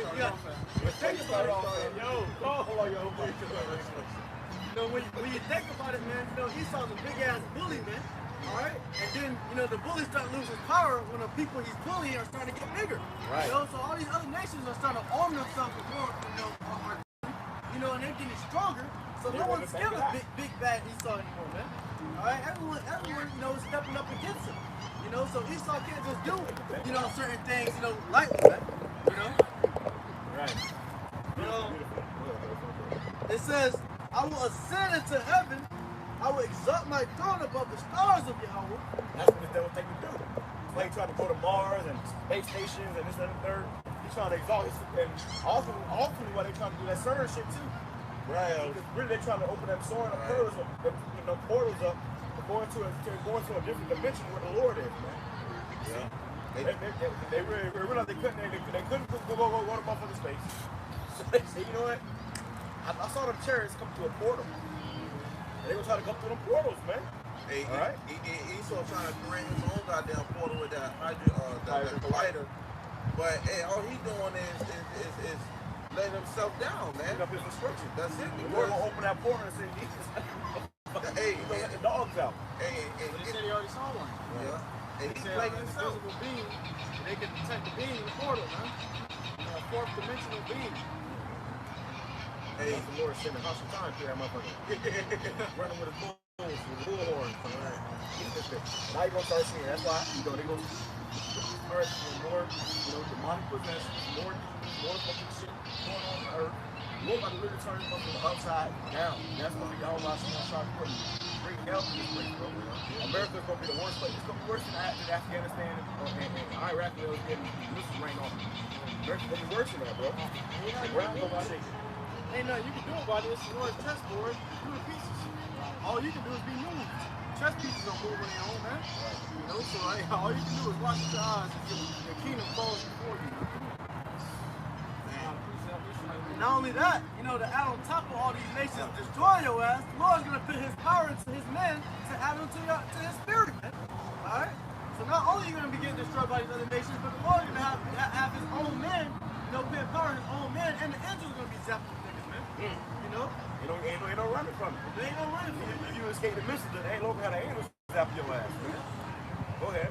It says, I will sit also upon the mount of the congregation in the sides of the north. I will ascend above the heights of the clouds. I will be like the Most High. Yet thou shalt be brought down to hell, to the side of the pit. You know, so hey man, these devils in their mind, they want to be like the Lord. You know, or they want to be above the Lord, man. That's why they think they can make, you know, space armies inside of space to fight against the Lord. You know, they don't understand that the Lord is the one that gave them the power to be able to do shit like this, man. Alright? So that they're boasting up their heads so high, the Lord is allowing it, man. Right. The Lord is giving them these certain blueprints to be able to make these different weapons, man. The Lord is giving them that type of boasting up in their head, that pride, man. Because he's going to bring it all back down to the ground, man. Right. You know, Malachi 4:1, he's going to build up. The Lord said, I'm going to throw all that shit back down, man. Right. You know? Exactly. Because Esau, you know, he's a resemblance of, what is it, that bird. It's an eagle. That Phoenix. And this devil, man, that's right. He try to present himself as, you know, and come in a certain way, but ultimately, the Lord set it up for a certain way that he will have this type of level just so he can throw him down. It's all for Yahweh Shai's namesake, man. It's all for Yahweh Shai. So you got this devil who is prideful as hell. All right, he trying to establish these certain achievements. He's never gonna ever be able to fulfill those achievements, man. You know, he want to search out the heavens, and so was he want to search out the oceans, man, the waters. But he's never going to be able to achieve it because the Lord said his days are determined. Okay? He cannot fulfill those things, man. It says, they that see thee shall narrowly look upon thee and consider thee, saying, is this the man that made the earth tremble? That did shake kingdoms? That made the world as a wilderness and destroyed the cities thereof? That opened not the house of his prisoners? Right, man, because America has the biggest prison system, man, in the whole world. But it's supposed to be the land of the free. And guess who occupying those damn prison cells? Jake.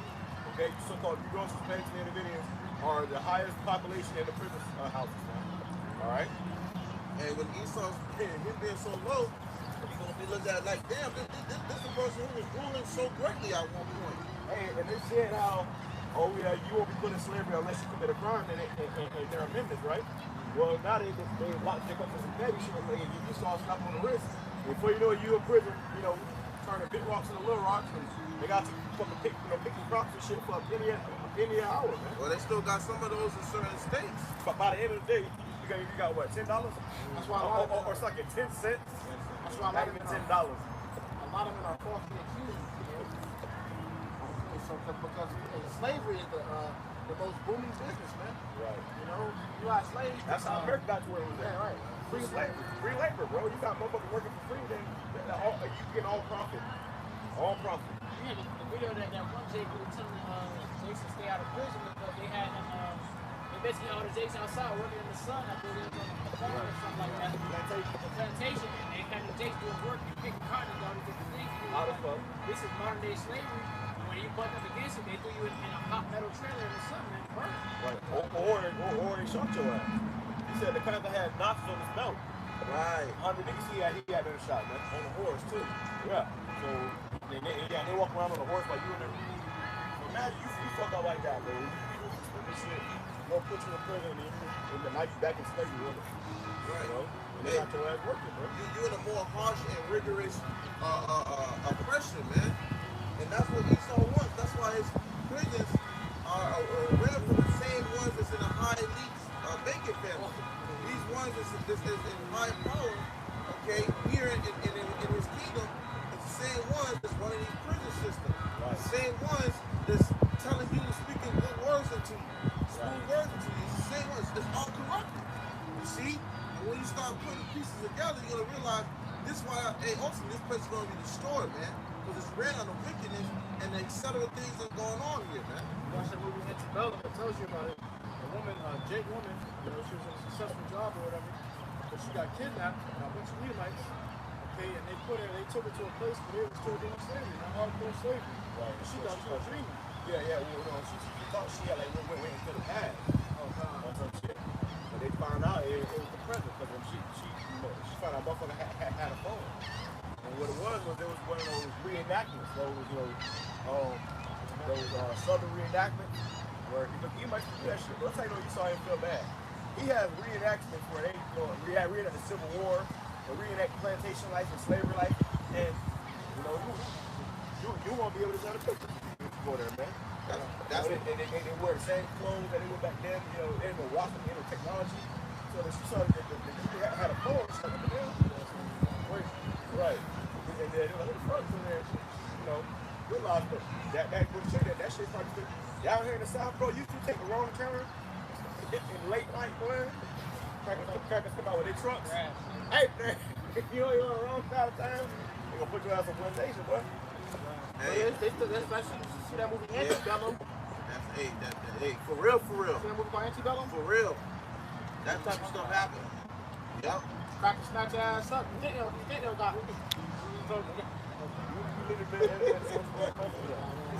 Hey, I gotta pick this up.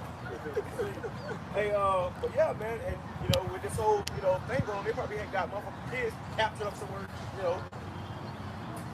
Hey, what was I watching? Watching something. Damn, I forgot what I was watching. Oh, I'm watching War of the Planet 8. They got a new one coming out next month. And the movie War of the Planet, that last one, bro, the 8th was supposed to represent Jake, right? So the last one, they had Jake pretty much in FEMA camps, bro.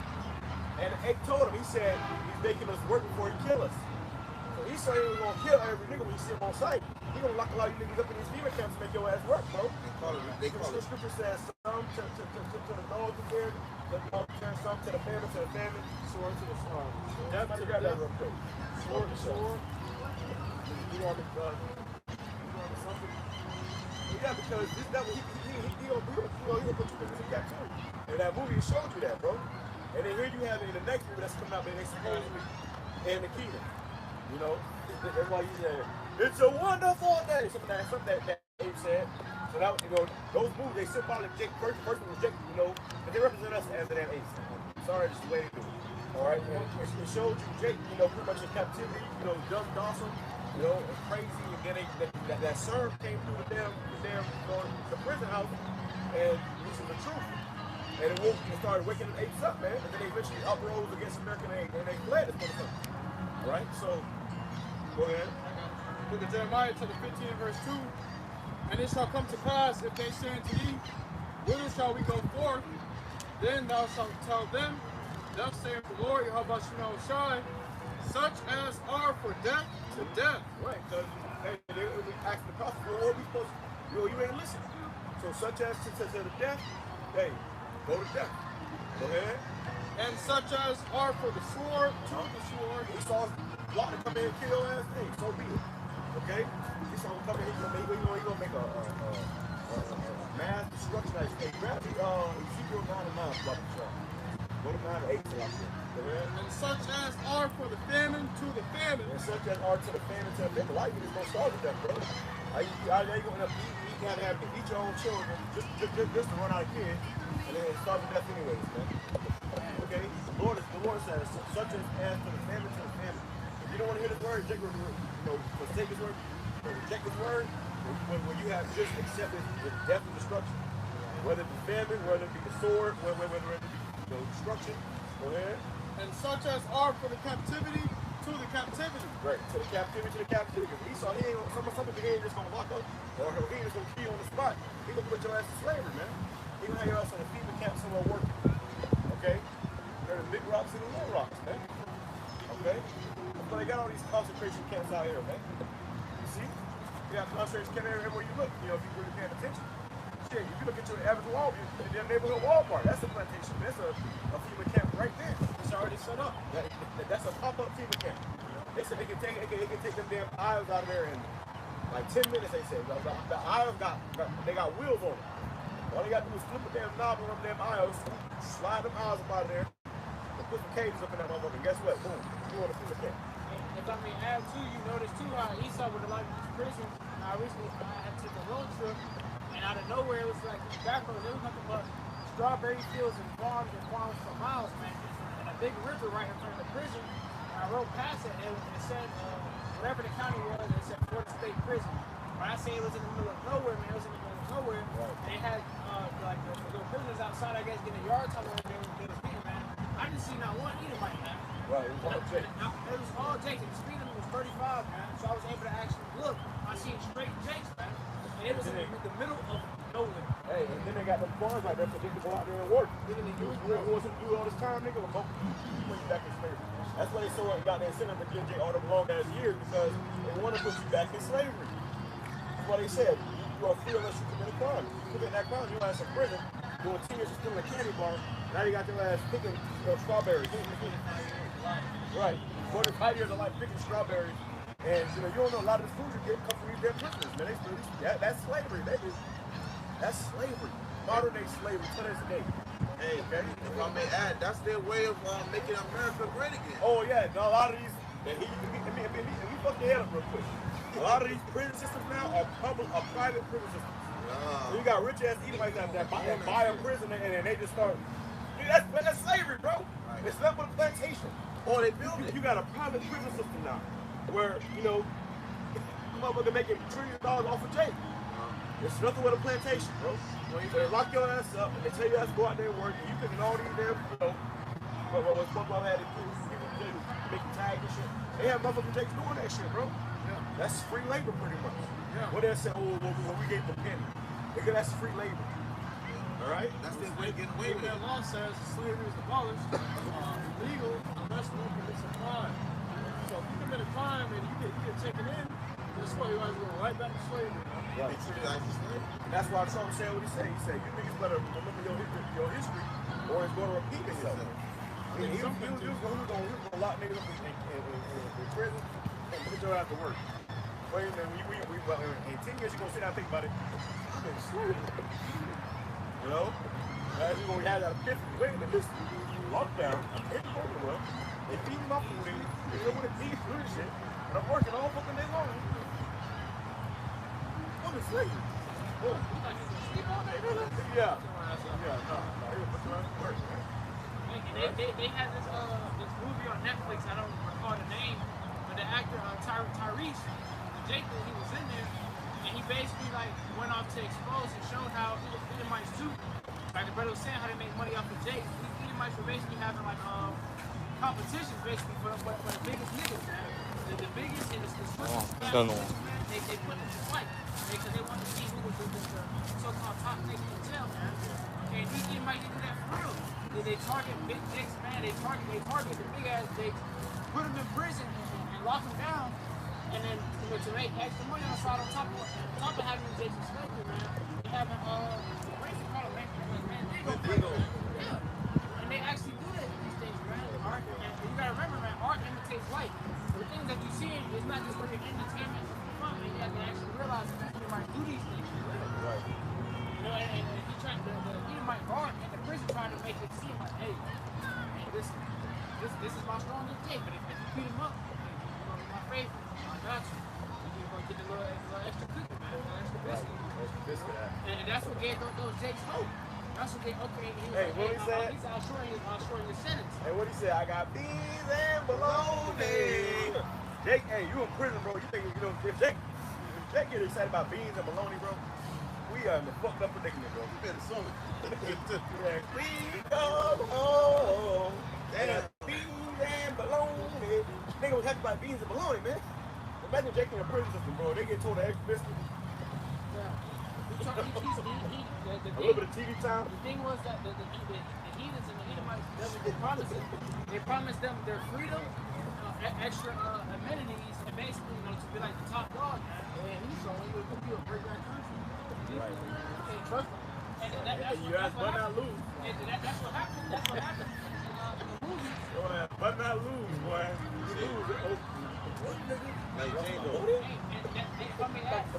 That's what happened in the movie because the Jake that he promised something, the Jake beat everybody up. And he was like, okay, like, you told me I can get out and go see my daughter, serve my sentence. I'm still working on that. You know, he was like, shit, if I don't get out of here, I'm gonna beat your ass. What movie is that? I got he had Tyrese in it, bro. Tyrese in prison. Yeah, I can see that. Fight in prison. Yeah. You might let us know about that, boy, because I gotta watch that. Okay, after that, there you go. They showing you what they're about right there, man. Okay, how they get down? All right. Grab that real quick. It's the book of Ezekiel, chapter 9, verse 4. And the Lord Yahweh said unto him, go through the midst of the city, through the midst of Jerusalem, and set a mark upon the foreheads of the men that sigh and that cry. Right, this is what the death angels do. They're going to set the mark. And then, you know, sparing, you know, they're going to put it for a while on the Lord. Huh? But, yeah, so he's going to be sparing the elect. Who the elect are they going to have a mark upon them? Go ahead, the mark of the Tawa. Go ahead. For all the abominations that be done in the midst thereof. And that's us. We are signed and crying for all the abominations that's been done in the midst of America, bro. We see a mopeds, but we ain't cheering them on and clapping. You know, you vexed, bro. If it's a fucking pride parade going through this motherfucker, hey, we going the opposite direction. We sign and crying. Like, oh man, Lord. And you know, not only that, we preach about it, but in our minds too. You know, you go order some food, you got a mo giving you your food, you're shitting them in the fire before you even get it. You know? That's what's been going on here in America. The Lord said, set apart, mark upon those that are sighing and crying. And that's us. When we do these videos, we sign and crying. We pray to the Yahweh show, we sign and crying. We thinking about the hell this place is, we sign and crying. Hey, just like the mind they had, like Lot, man. Right. Yeah, delivered just Lot. Somebody grab that. Who was, you know, he was, you know, vexed with the filthy conversations, man. Right. You see, the Lord delivered Lot. Right. See? But it says, and that's what we hoping on, man. Right. It says, verse 5, and to the others he said, in my hearing, go ye after him through the city and smite, let not your eyes spare, neither have ye pity. Let not your eyes spare, neither have ye pity, man. Okay, so these devils, I mean, something, these angels that's coming, they will pity upon children, women, you know, men, you know, especially women, okay? They ain't gonna have no pity, man. They're gonna be doing slaying people, bro. Right. All right, we're gonna send death angels through this place, and he's gonna turn Esau up. He's gonna have, you know, pestilences and disease, and you know, it's gonna be death angels constantly around the whole, around everywhere in this place, put people to death, man. The plagues of Egypt, where the firstborn son dies in every household, that's coming to America, man. Okay, go ahead. Says verse 6, slay utterly old and young, both maids and little children. Both old and young, maids and little children, which a maid is a woman. And he said little children. So Lord, they're gonna plan, bro. Esau about to come up, about to show you the sword. We're gonna come out with great wrath, and they're gonna be slaying women, children. We got a lot of jakes out here that's, you know, that single mothers. You go through the projects, bro, and you got nothing but single mothers in the projects, man. On Section 8, and Esau come there, motherfucker, and let loose. You know, spray the whole project. And they showed you that in the movie, in that first movie, man. When they went through the projects, and he said, kill everything. What he said, kill everything from this floor or something? What he said, kill everything on this floor. Some along those lines. Right. So imagine one apartment building with all the projects, you know, and you got on that floor, how many single mothers in the house, man? Right. You know, and with babies and stuff. He said, kill everything on this floor. Hey, and that's the spirit Esau coming in, bro. So in the person. Go watch that shit. Yeah. You might get a clip of that and put it out there because he said, kill everything on this floor. Or he said, on these snakes, a couple floors, things like that. Yeah. But, you know, he was pissed. Hey, and they showed you in that movie, they was straight busting into the apartments, shooting and killing and doing all that, man. They was getting busy. Right. And the scripture says that in Ezekiel that that the sword is sharpened and it's going to glitter, all right, to its purpose to where it's going to slay. You see, and who's going to be doing the slaying? Esau, Edom. And from that, in that first election year, Israel was going to get the Senate, but you see Esau some mercenaries out there, and on their armor it said white power with the Confederate flag. And it was a skinhead. So that tells you something right there too, man. You got fucking KKK skinhead Edomites out there. Can't wait for AM. These motherfuckers are armed and trained. Yeah, They ain't just no nigga with a gun.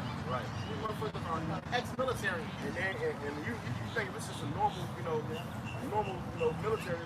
This motherfucker got hatred for you niggas. That's embedded since birth. Right. The skinheads, they hate you niggas that's embedded. So they tell them it's personal. Like, it ain't just following orders, it's personal. So when they say kill everything on the floor, they gonna go in there and kill kids, the woman, the dog. They don't give a fuck. When Esau said, if you was cool with a nigga, you was Edomite, they called you a nigga lover. They'll kill you for that shit. So imagine what Esau gonna do now in these days, man. Again, especially these Democrats. Go ahead. It says, Ezekiel chapter 9, verse 6. It says, slay utterly old and young, both maids and little children and women, but come not near any man upon whom is the mark, and begin at my sanctuary. Right. So the Lord said, don't come to any man that has the mark, which is that mark of exemption. The elect men are going to be protected by the Lord. They're going to have angels coming to these demons not messing those men. Those men are going to be protected. And that Lord, when we are part of those men, that's going to be protected. Right. When it's death and destruction, you're going to have men that's going to be dying every single day. The niggas going to be dying every day. Okay, in groves. From the start of the people going to be fighting in the riots and the food riots. If you got a family, you got to go out and take care of your family. And you got to come back home. It's about to get ugly out here. Go ahead. It says, then they began at the ancient man, which were before the house. And he said unto them, defile the house and fill the courts with the slain, go ye forth. And they went forth and and they said the ancient men all part from the elders, man. Even in these camps, you got a lot of false, leaders in these camps, bro. They'll say start with them first. They don't start, slaying people left and right through the houses and the courtyards. In the city, you're gonna see motherfuckers straight out, blood, a bullet trail. They lay it all like this right here with the blood. Probably dragging blood, like trail of blood behind them. All right, go ahead. It says, and they went forth and slew in the city. And they went forth and slew in the city. Okay, so this city that America, these aims about to be letting loose out here, man. And here's the time of Jacob's trouble. Because before it comes to, total hell, you're coming to the time of Jacob's trouble, man. Okay, where it's going to start with Jacob's first. The so-called Negro speculative idiots are going to be the first target. All right? Okay. Verse 8, and it came to pass, while they were slaying them, and I was left, that I fell upon my face and cried and said, oh Lord, how much thou son? Wilt thou destroy all the residue of Israel? Majority of these Israelites here in America, 2/3 of our people are going to die here, bro. So he was seeing it like, Lord, are you going to destroy all the children of Israel? But the Lord has a remnant that He's going to protect, man. So, and all the people that's on, all the so-called Negro slaves that is here in America, majority of them are going to die. So it's going like every nigga dying, bro. It's going like every nigga like, yeah, I'm killing a lot of niggas out here, bro. That's how we coming into. But the Lord is going to have this remnant saved and protected so that someone's put up, man. Right. Well, and they slept and died. Because let me tell you something too, man. Before the nukes even get here, a lot of these niggas gonna be dead, man. Quite frankly. Before the nukes even get here, before any nukes get here, a lot of these so-called black Hispanic Native Indians here in South America will be dead, bro. Some more we're gonna put them. These are gonna wild out. Right. In a time of lawlessness, hey, that's it, bro. You niggas think you know how to shoot. Shit. Right. They gonna have, that's that man blessing, bro. when they man, they're gonna have Edomites and groups of caravans, you know, like travelers, man. Right? You're gonna have Edomites teaming up and saying, all right, we're gonna run through this city and this location. All right, then you're gonna have a regular ambush with the van pull up. 20 Edomites hop out. They go ARs, man. And they blowing the bus down. And they all trained, you know. Like they not missing, bro. That's their blessing. Like you didn't tap into your blessing, Jake. The Alba Shemal Shai. That's gonna be our strength and protection. Because we know what God can't save us. Right. And even King David said that, as mighty as he was, he knew that there was no, my sword and my bow shall not save you. He was the mighty one. Because it is the Lord who delivered fools to whose hand, man. You know, the Lord said, hey, you can't have a goddamn tank. The Lord said, I have delivered you into their hands, you're not coming out on top, man. Right. David, he had a couple slingshot. Goliath, he came up with all this fucking army and weaponry, you know, ready to go. Like, he was by his soldier. And all he didn't have no armor. He just had a sleeve. And now went down with a cover. You know, he died, the Lord killed him with a cover. Because it was the force of the whole bunch of Mount Shabbat. Yeah, the Lord said it was like a bullet. You know, like a sniper. You see, you ever see how those ancient slingshots?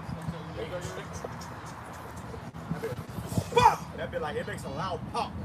That bit, you know, that bit like, that was like a gun, bro. Oh, the Lord put a spirit on King David and nah, just pick a pickle. Pop to that. You know? I got a precept, and that aiming had to be perfect. Right between the eyebrows. Right. Because they was asking, they was Saul, they were like, he was forming the sword, like, no, I'm the other, that's what slowed me down. You know? Saul was cornered. He didn't believe, he didn't trust me how about Shemal Shai. I got a quick account, and that account, Psalm chapter, 1 Samuel 17 to verse 45, then said David to the Philistine, thou comest to me with a sword and with the spear and with the shield, but this is the example how Esau coming against us. See, because when Esau comes, when we tell you go bring this destruction, if we're serving the Yahweh Shemal Shai, we got nothing to worry about, bro. The Lord is gonna be with us. So they gonna come with all their tanks and they Black Hawk, you know, they SWAT teams and shields and riots, you know, yeah, bomb squad and shit, man. Don't worry about that. Go ahead. David was coming to up. He was protecting the sheep. You know, he got to protect the sheep from lions and shit. And David was fighting an actual beast, wild beast. Right. And the Lord was with him. He said he slew a lion. That's what gave him the faith to go into this. Because at that time, the Lord was taking the spirit from Saul. And he was raising a new king up behind the scenes, man. So his faith, the Lord was already building David's faith up because he had slew a lion and a bear. And then when this account, he said, well, look, and the Lord already delivered you from a lion and a bear. You know, who was this nigga? Right. So he's like, man, who is this nigga? So he said, everybody else is scared. Everybody else is scared. You know, David was just a stickling, man. You know, you had full-grown men of war. You know, men that was already in the military. They was. It's Goliath. Because it's Goliath. Goliath was big as shit, bro. He was big as fuck. He had an armor. You know, he was one of those damn Hamites over there. You gotta think about it, man. The brother mentioned how King David took him down on a rock. You know, you gotta think about this nigga Goliath was battle tested, man. Right. He done been stabbed, he done been shot with arrows. So what is a rock gonna do to him? But there was the spirit of how about you now showing that rock, man. That's why you gotta have to believe. It said, bro, nothing is impossible to you, man. The Lord, you know, we don't really gotta worry about guns and stocking enough food and shit. The Lord said he got it. He said he got it. He got it, baby. So you don't trust me how about you know time. yeah. You gotta worry your little head. Right. Scripture said the Lord gives the increase. Okay, so you can think of it like little attributes. The Lord stacking up your leveling up your strength, leveling up your faith, your courage, leveling up your skill. Okay, the Lord can take it all at max level in an instant, man. You know, beyond max level, because King David and his mighty men, these guys are doing impossible things. Okay, these things are, Scripture say, these things are impossible with men, but with Yahweh Shai, all things are possible. So, it goes on to say, thou comest to me with the sword and with the spear and with the shield, but I come to thee in the name of the Lord. In the name of the Lord, Yahweh, Hashem Yahushua. came in the name of the Lord, man. That's the same thing with us. We come in the name of the Lord. We should come down with this fucking, you know, hell, he by the brand. You done came with your tanks, you know, your fighter jets. Your brother comes to you in the name of the Lord, you know. Yeah. And like when the Kryptonians came, them fighter jets, them tanks, they couldn't stop the General Zod and his people, man. You know, knocking us out the air, bro. So when the Lord gave brothers that power, you know, the Lord gonna show, you know, that his power is greater than man's power. You know, just like the Lord told Moses, so what he told Moses, he said, I have made thee a god unto Pharaoh. You know, I have made thee a god unto Pharaoh. All of Pharaoh's enchantments gonna work. They couldn't keep up with Moses' miracles on the right hand side. If I may add, I remember a brother saying it, I forgot the way it was going into it. I remember they said it was somebody explaining about where black figure men were coming out of these ships, like, and he said they had a certain face, like they'd never been conquered. And that being, you know, being just thinking about it, you imagine, you meditate on that. Hey, that's how we gonna be, man. That's the power that we serve, and that's, you know, that's coming to deliver us. The Lord, They never been conquered. They never been talking about the Lord. Angels, bro, the higher power.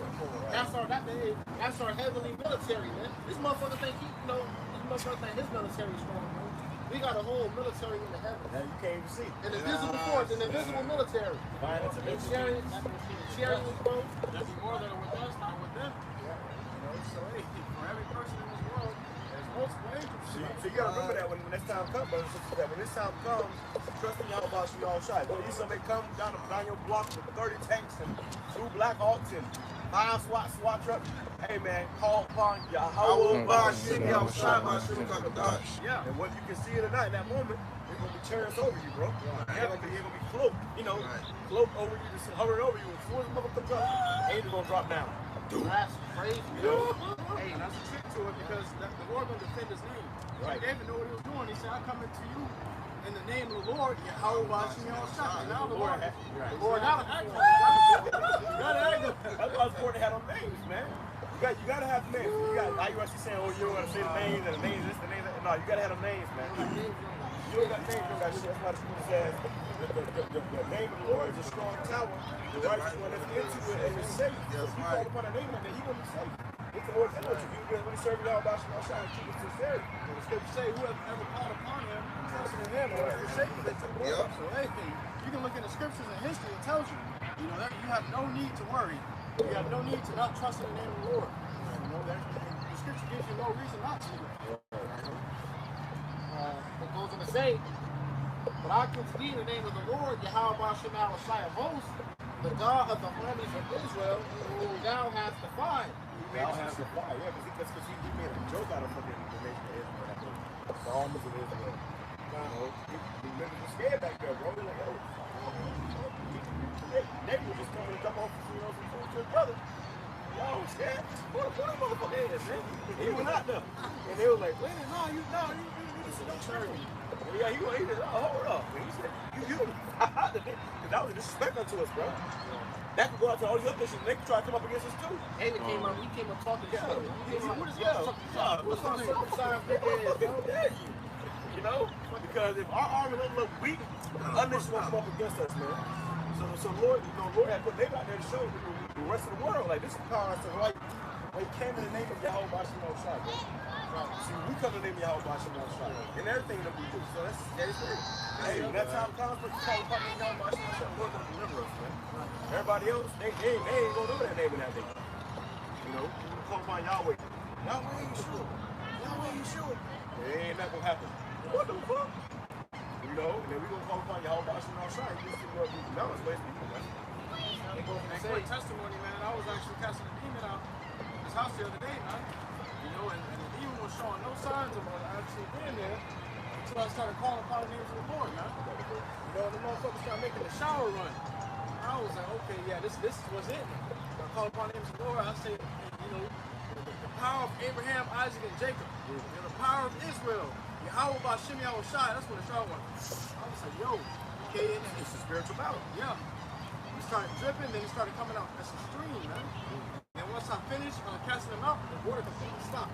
And you know, how the shower stops and don't have a few drops afterwards? Then you have one fucking drop, man. That's how I knew the spirit was gone, man. You know, demons, cast it out. In the name of the Lord, hey, the name of the Lord, the scripture say you got faith as a grain of a mustard seed, you can move mountains. You can do anything with the name of the Lord, man. You just gotta believe. The scripture say only believe. Hey! That's all. That's it, baby. So every time I should outside believe in, hey, you good. No matter what, no matter how bad, how things may look, man. Trust me, hope I see no shot. All right, the Lord always can turn things around. He always turns things around. The Lord, like you look like a good movie. So you say you may look like you're losing, but just when you down, oh man, Lord gonna flip the script. Boom. You know, not, and now you got power or something. You know, power up on the motherfucker. Right. Saying. Just when you're back against the wall. And that's what the Lord likes. Right. The Lord likes when you're back against the wall because now it's got to call upon him. Right. And now he can show his power. But then our power is his power. Right. But now so when the Lord puts you back upon the wall, you come around, that's when he gets a chance to show up to us. And we have to put vessels for your shot. That's not only is he gonna prove it to us when he show us, but he's gonna prove to everybody else that see. Exactly. There's a saying that says you don't really know how to get until you are until the moment of death. You know, and the Lord likes to see, hey, if you're at the moment of death, if you call upon him, that goes to show you the type of man you are, which means trusting the Lord your entire life, man. You know, so the Lord sees you call upon him and you know that you're facing death, hey, this man got great faith in me. Because people do crazy shit when they facing death. You know, they start getting ready to sell out.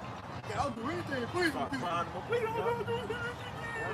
Snotty nose. Well, you had this fucking coward, man. To stand on integrity, man. Don't get into a position where your back is on the wall and you just cower down. Back to it, I was watching the movie War of the Planet of the Apes, and the ape that stood up, they called him Donkey, and he said they told me if I gave them information about y'all that they would spare my life.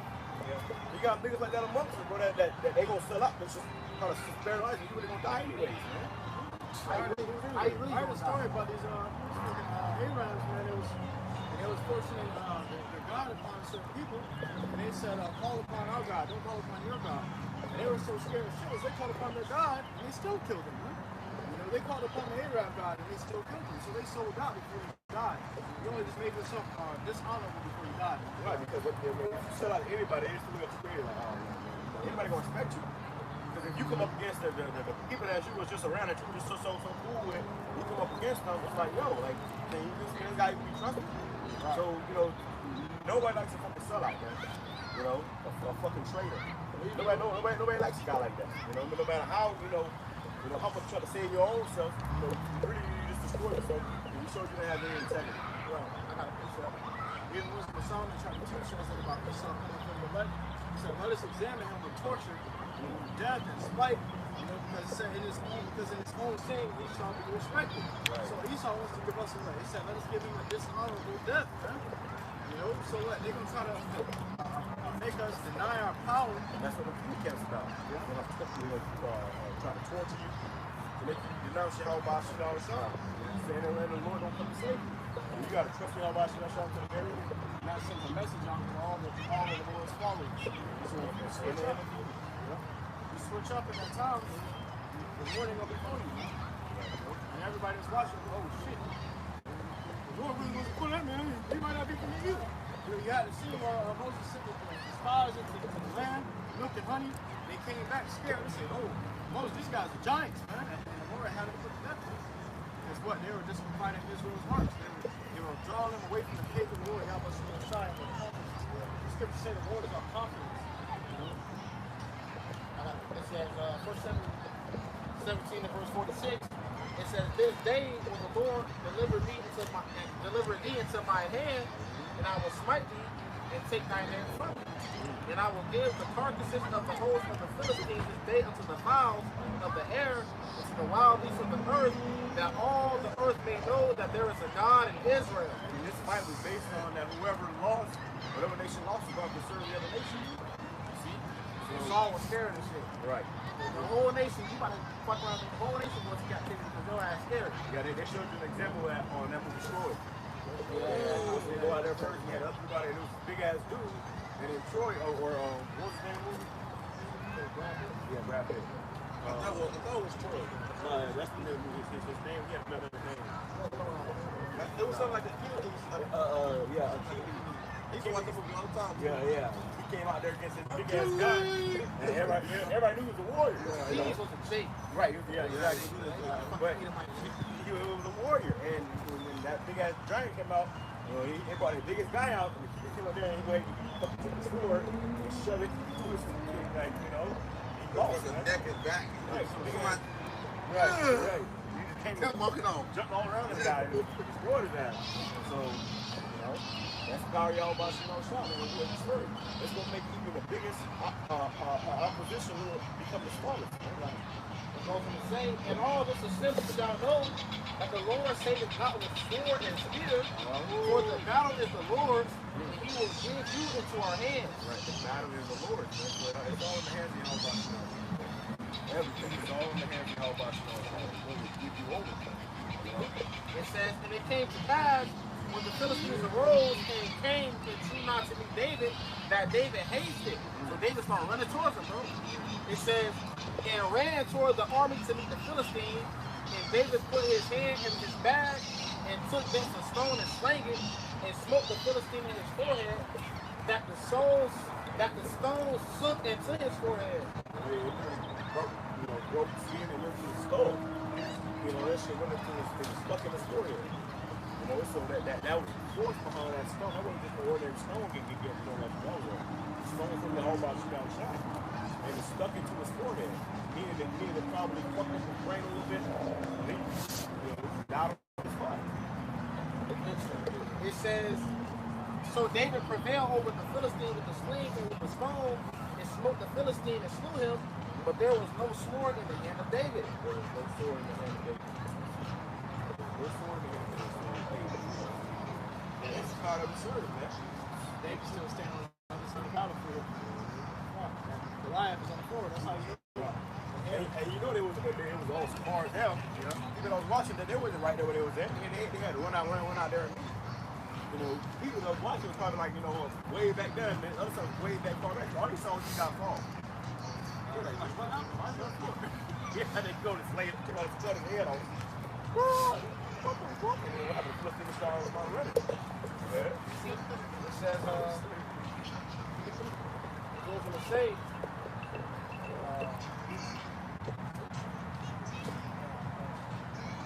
Bring it back up one. It's the book of Ecclesiastes, chapter 9. It's the book of Ezekiel, chapter 9, verse 8. On the back, and it came to pass while they were slaying them, and I was left, that I fell upon my face and cried and said, "Oh Lord, Yahweh, wilt thou destroy all the residue of Israel, and thy pouring out of thy fury upon Jerusalem?" Then said he unto me, "The iniquity of the house of Israel and Judah exceedingly great is exceedingly great, and the land is full of blood, and the city full of preservedness, of perverseness, for they say, the Lord Yahweh have forsaken the earth, and the Lord Yahweh seeth not. And as for me also, mine eyes shall not spare, neither will I have pity. So the Lord is not going to spare or have pity, man. He's going to kill old, young, babies, grown man, women, children. He don't care about how cute you look, how cool you dress. He don't care about how much money you got. He don't care about how much money you don't got. He don't care how hard you got in life. Let's slay every fucking body. You ain't serving your whole body, shot, boy. You ain't got nothing, man. It don't matter. It don't matter. Yeah, you don't give a fuck about, you going to your feelings that day. You don't give a fuck about you down here with your family. You next. That's your whole body, shot. So, hey, you gotta figure out about shot. He'll hit you. Right, there is you have no choice but to figure out about shot. Everybody gonna figure out about shot that day. Whether they going or not. That's right. And most people are gonna be too late. So you figure out about shot now, so we come out here, so we give our one of our only days off to tell you how about you shop. You know, we out here. We ain't thinking about going to the club tonight. We ain't thinking about, fucking hanging around. We thinking about serving you how about you shop. Right. That's all that matters. That's the greatest thing you can do in the world right now, bro. Hey, it's the best feeling too, man. Because you serving your house by outside. Hey, when you serving the Lord, you're not worried about every fucking thing that's going on. Right. You know, unless it's according to prophecy and you watch it. But besides that, the folliness and all the extra shit, it's you know, it's almost amusing at this point. Right.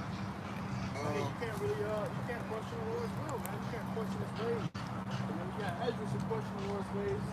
He said, all right, show me what the picture of the sound looks like. Then I'll answer your question. You know, so the Lord was just showing me how great He is and how His wisdom is far out of this world. Right? You know, you can't begin to understand where His understanding is. They didn't comprehend. So just trust the process. You were created. That means you're subject to something. It says, but I will recompense their way upon their head. And behold, the man clothed with lining, which had the inkhorn by his side, reported the matter, saying, I have done as thou hast commanded me.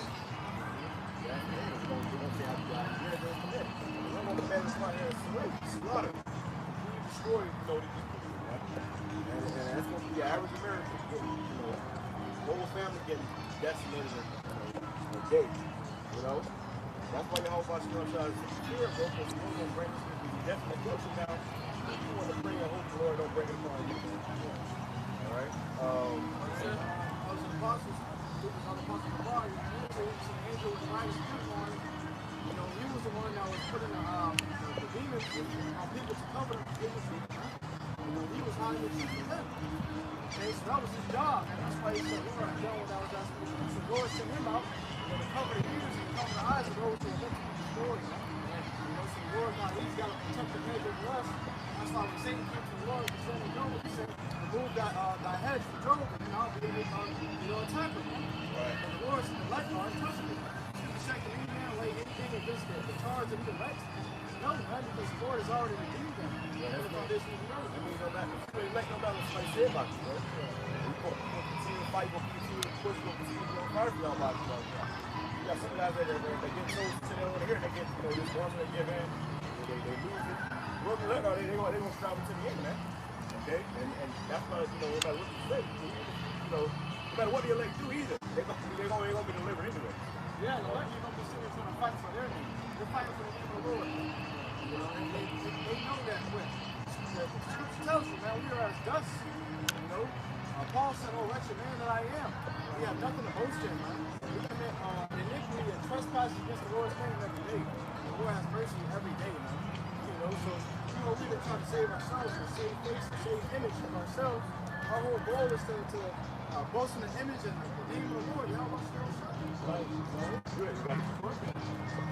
That's why the scripture also says put on as the elect.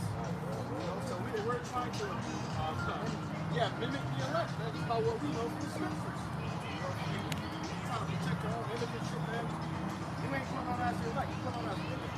You got the world niggas going. You got the world, they say, what would Jesus do?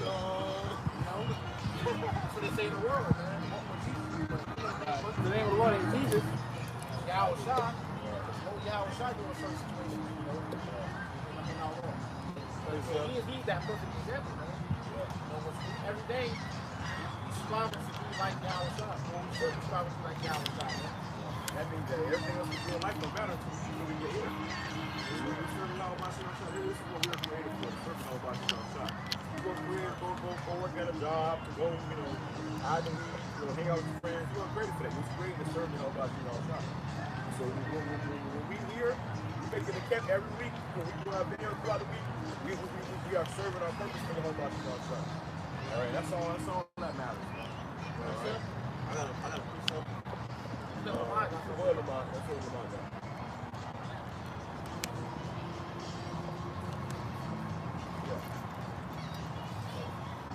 That 1 Peter 2:19, for this is thankworthy if a man feel conscience toward Yahweh endure grief, suffering wrongfully.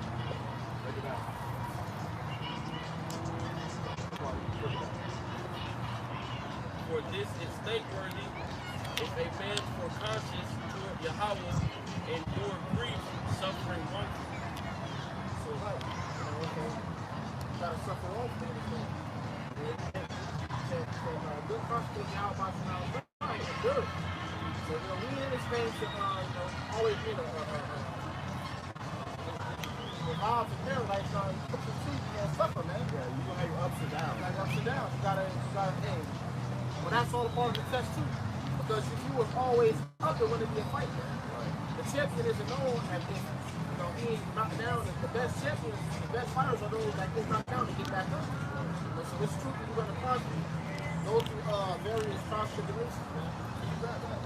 I keep having that where it says make them out of flame. I can add something. Tom, because if brother could bring that back. Lamar, you bring that back. For this is thankworthy if a man for conscience toward Yahweh endure grief, suffering wrongfully.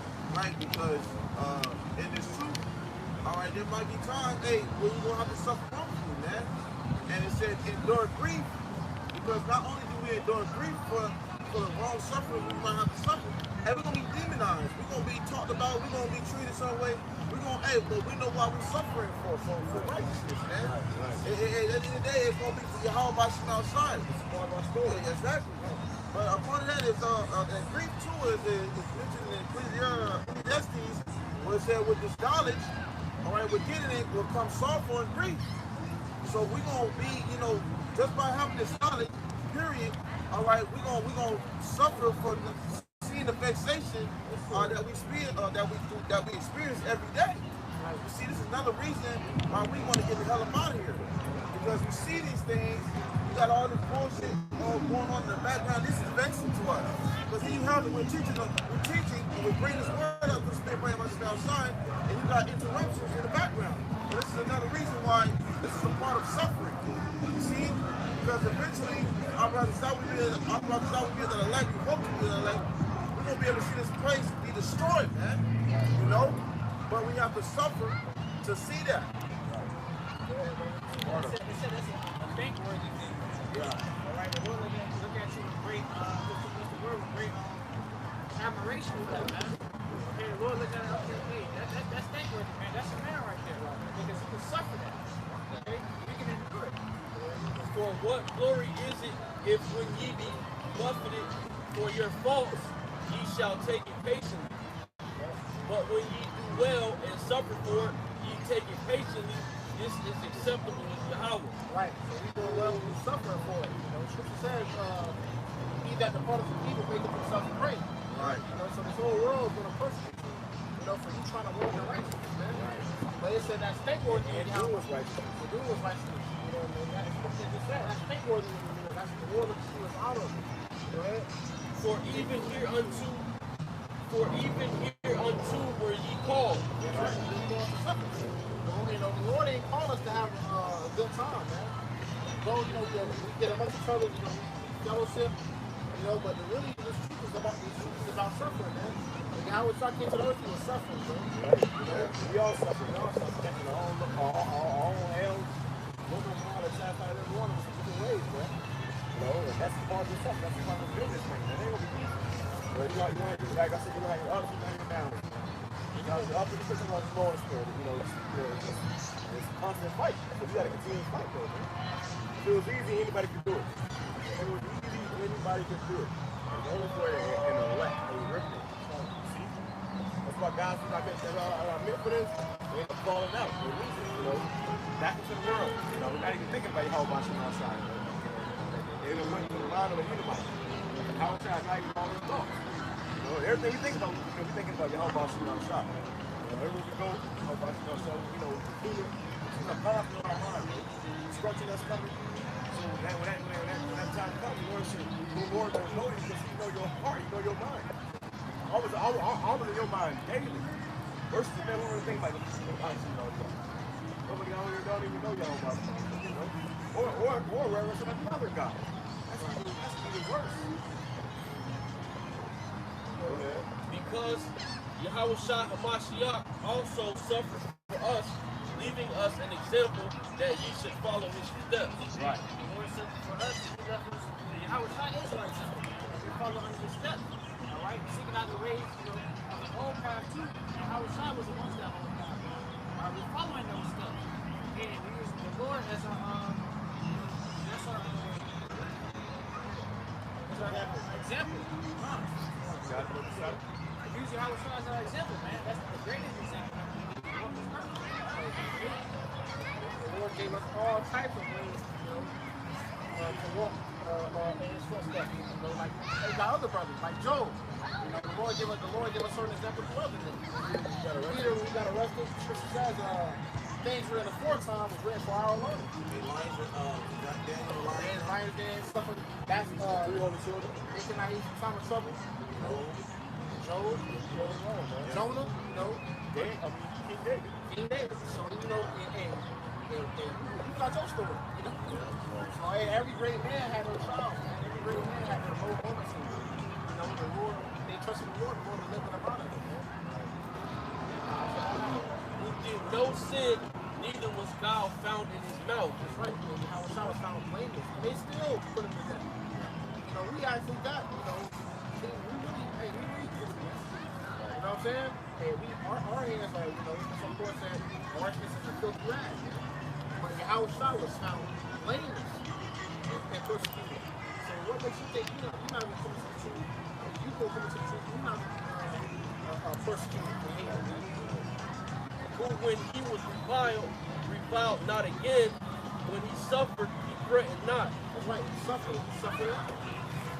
Right? You gotta suffer it out. You got men that catch a little bit of hell and they leave.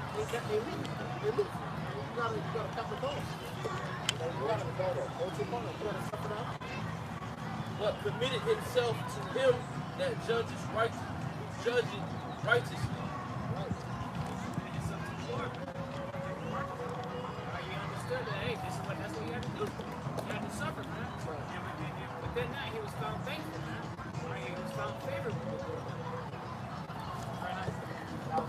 Who his own self bare our sins in his own body on the tree, that we being dead to sins should live unto righteousness, by whose stripes ye were healed. That's right. So the Lord died for us. We go off every day. You know what I'm saying? We have to suffer that, man. Because that's what the Heavenly Father Yahweh gave him to fulfill. He had that role to fulfill that suffering. The scripture says, the Lord, bear the sins of many. So not only was his death gruesome for his sins, but also our sins, man. That's why he suffered the way he suffered. Because he had to suffer for himself. He suffered out for the whole nation of Israel, man. The whole nation sins, This is going to last for eternity, Alright? And we trying to come in that same step. Suffering out. Alright? That's what it says. Doing everything for the elect's sake. The hell you catch every day, you catch your hell, you go to work, catch your hell, your woman give you the hell, you still trying to finish the push for your house outside. That's you suffering for the elect's sake, For ye were as sheep going astray, but are now returned unto the shepherd and bishop of your souls. So now, through that sacrifice, you're able to return to Yahushua. You're able to come back to the Lord, Yahweh, through Yahushua, man. Right? But to get to that point, you gotta suffer things out. You don't know the truth, you gotta suffer things out, man.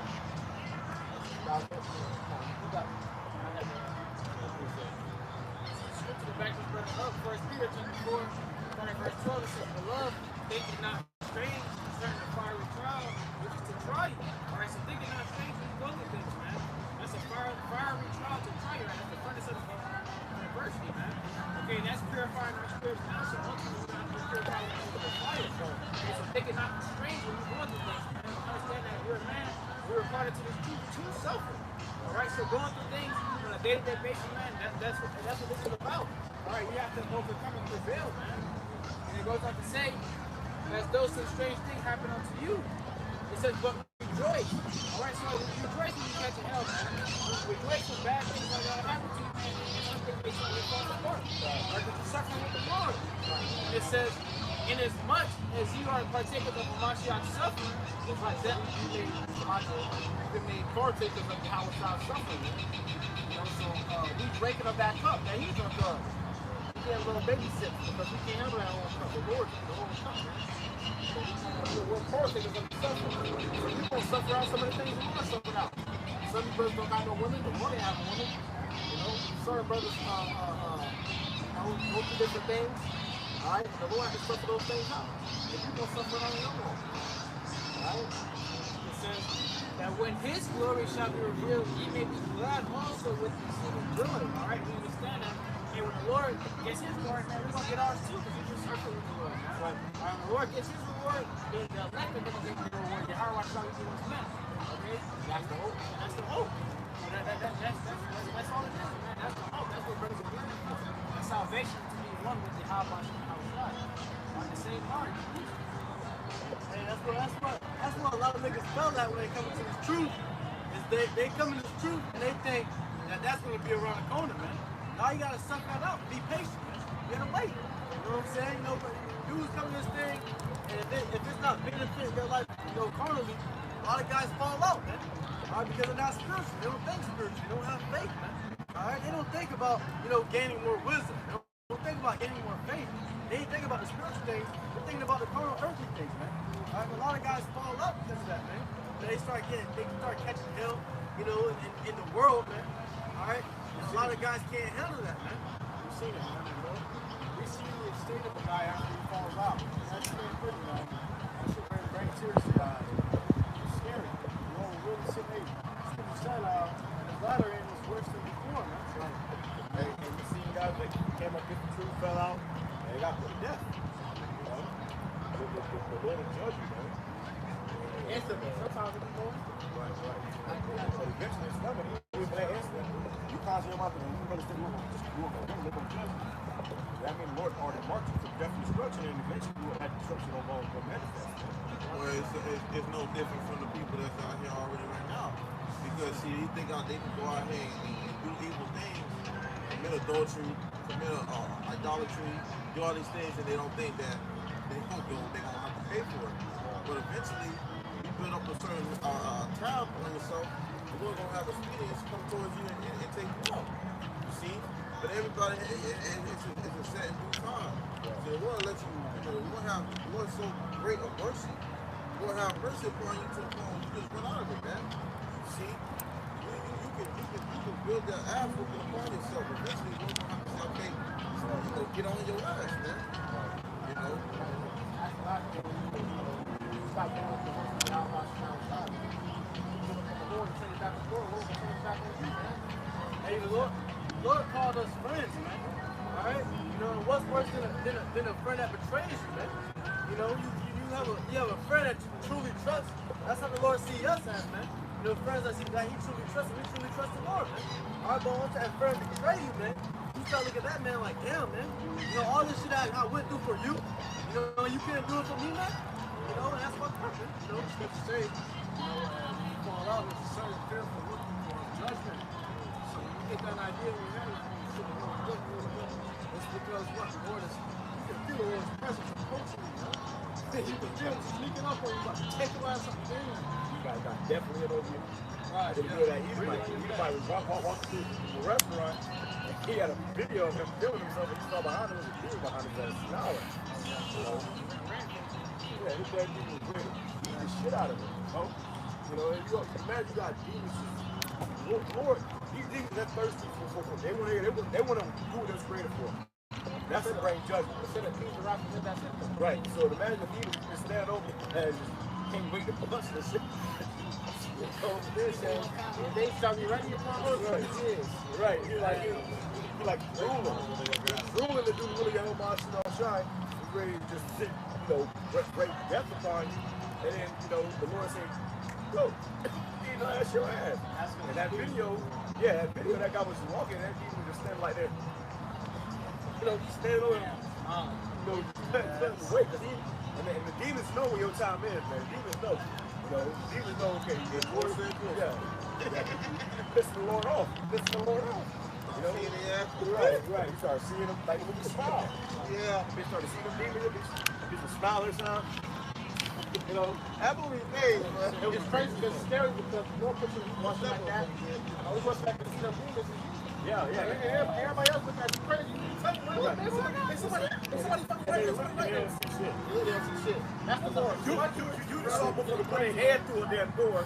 And you don't see that? You don't see that? And he go there. What? Oh, that's a little smile, but I'm watching you smile. It was really a spirit. He had research on the spirit, bro. Yeah, and that spirit was, everything spirit was, they first see the smile. Now, that one too, but what the smile was crazy too, man. Hope was crazy as fuck. But smile was crazy too, man.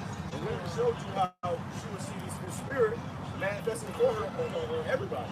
And then it showed you how the spirit would jump from one person to another, to another.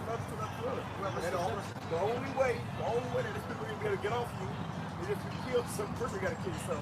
If you got to, or you got to kill somebody and let somebody else see you doing it. Have a witness. So that person has seen you doing it, and that spirit comes on them. Or you got to kill yourself. And the person that killed you kill yourself, somebody see you do it. So that spirit is just going from person to person to person to person to person. Yeah, motherfucker that was standing in front of motherfucker, you know, at a gas station, stepped an old lady and killed himself in front of her, smiling.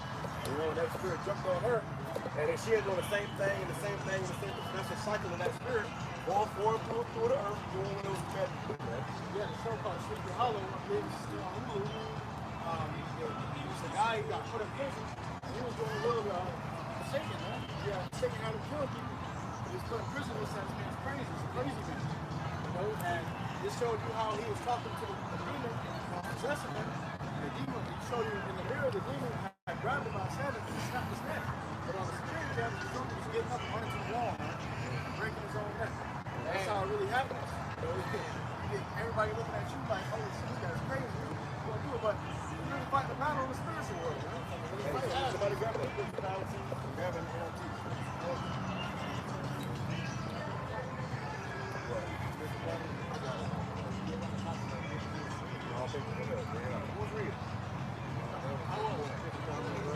It's the book of Hebrews chapter 12, and I'll start at verse 7 in NLT. It says, as you endure this divine discipline, remember that Yahweh is treating you as his own children. Whoever heard The Lord is treating you as his own children. You got children, sometimes you got to chastise their children. And that would be behavior that really you love it. You know, you chastise your child, you're supposed to spare the rod, you're supposed to child. You know, that's right. So if you love your son, you have to chastise them from time to time. Let them know, don't do that.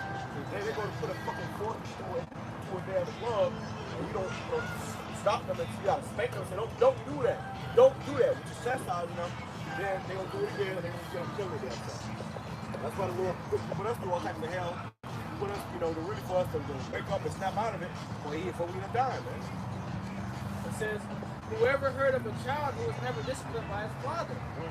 It says, if Yahweh doesn't discipline you as he does all of his children, it means that you are illegitimate, and are not.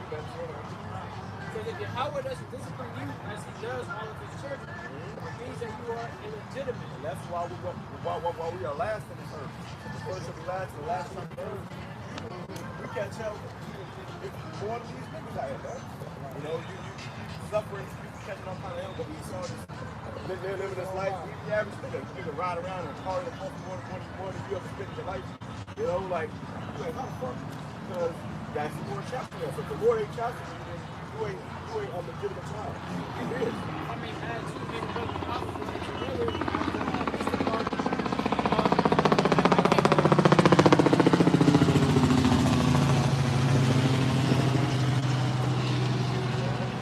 me and the brother Papa going into it earlier in the lesson, and I was telling him about this part, and I came to the realization, man, that Jake and Esau really live two different type of lifestyles, man. All right, I was up in the area of North Assassin, man. Okay, these Edomites, they have estates up there. Okay, while Jake's living in project houses, these Edomites are living in estates. I had to go up to their neighborhood, give them my driver's license, and tag and everything just to go into their neighborhood, make sure I had no weapons on me, and on top of that, when I get to the Edomite neighborhood, man, this man's house was about from the start of that pull to then the second little breathing on it. And he had a large estate, he had a large house. Everything was made of glass. And the seat was the top room to the bottom floor. Alright? And the Edomite see me, pulling up from his driveway was long as hell, man. Almost a 2-mile driveway. It was like long as shit. You could really jog that and get tired. And he seen me coming up, alright? And he walked up. And I seen him through the door, and he was just a red-faced devil, man. Alright? Everyone in there was a pure Edomite. And then he's doing their own shopping. Yeah, I was doing this part. And the crazy They part ain't doing is, their own shopping, bro. These devils not only, they got bigger shopping for them. this is the crazy part. That devil looked in, and those houses were, the lowest cost of the house in that neighborhood was $7 million. $10 million house. It was a big ass house for $19,000. And he took me $1, but when I go to the Jake neighborhoods, man, even the Jakes in the hood, it was an older Jake, man, he took me like $10, man. That's awesome. That was And that right there, he hated niggas. Y'all was slapped in the face. he arrested me. And then, he arrested me to get there, and it was out of the way, and I had to wait, almost had no gas. And when I got there, thank you, buddy. And he just took it, thank you, buddy. Closed the door, and on the tip thing, like after he's ordered, he showed that Hey, man. Yeah, I'm gonna give a $1 because I hate niggas. yeah, man, house like But $7 at least I'll tip though, right? Hey, let me say something about That's that. what. So if you RP nigga, you gonna fucking. Bro, but listen, you gotta think about that shit, bro. You know what I said? That brother go all the way up to his house. He didn't see shit in your life. You walk into a glass house, only 2 miles down the line, driveway, and you get motherfucker do all that shit. That was a mess. No exaggeration. Hey, man. That's because, you know what? You want to know something? That's because these devils entitled, man. Right. They feel entitled, man. These motherfuckers are walking. He didn't want to pay you at all. Yeah, You already explained. You know what? Because those same high price, high-end motherfuckers be doing shit too, man. You see, I bet if the brother came to the door and he was a brother, he would have tipped him way more. He would have actually gave him bread. But because it was a brother, he gave him $1 like the Trump change, man. And that was probably some money they'll speak around with they fucking high-end friends and be like, oh, this is something I wipe my ass for. So, hey, that's a disrespect, man. At the end of the day, man, when you think about it, man, we're serving these devils in their kingdom. All right, so you don't have shit like that, man, because we're living under the curses. So when you have it, or we still in slavery, man. All right, it's just without the ass whipping, but you still gotta serve these devils however they feel like it, man. And if brother bring their groceries to their house, they got maids to clean up their house. They don't gotta leave the fucking women. Alright? That's why these motherfuckers, that's why in the kingdom, man, alright, when everything established, and hey, that's why these devils gonna go through it, boy. You talking about meditating terror, hey, Esau gonna go fucking through it, man. He gonna be fucking talking through his ass somewhere, First, man. be catching hell, but then you're not gonna catch hell, bro. This nigga had a glass house. However, this is gonna come right to the house. Break that glass color there. And you eat your food and eat your caviar up, and we pop it in there, bro. It's about to get everywhere. You ain't going to do your wives up around us, man. Because your worst fear, everything you get up to do will happen to you. But it says in what is that? You got these immigrants doing shit. Right. You got it doing around me. The first gonna flip, man. They gonna be on you. And as we gonna go through it, believe it. All right, we only gonna go through it for so much longer. All right, and then it's gonna flip on you. And then you gonna get your share fair. All right, you gonna have to taste it, man. And it ain't gonna be nice.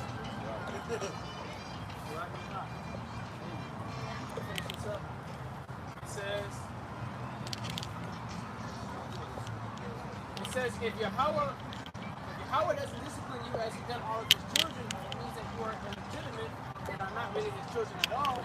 Since we respected our earthly fathers who disciplined us, shouldn't we submit even more to the discipline of the Father of our spirits who live forever? Alright. So what do you listen to your fathers in the flesh, man, alright, and they corrected you, but what do you not rather do that to Yahweh Shem Shai, and live forever, man, receive that salvation, alright? Yahweh Shem Shai is your father, your father, man. Alright, the Lord brought your father up, to raise you. Okay, so would you not rather listen to your heavenly Father, man? All right.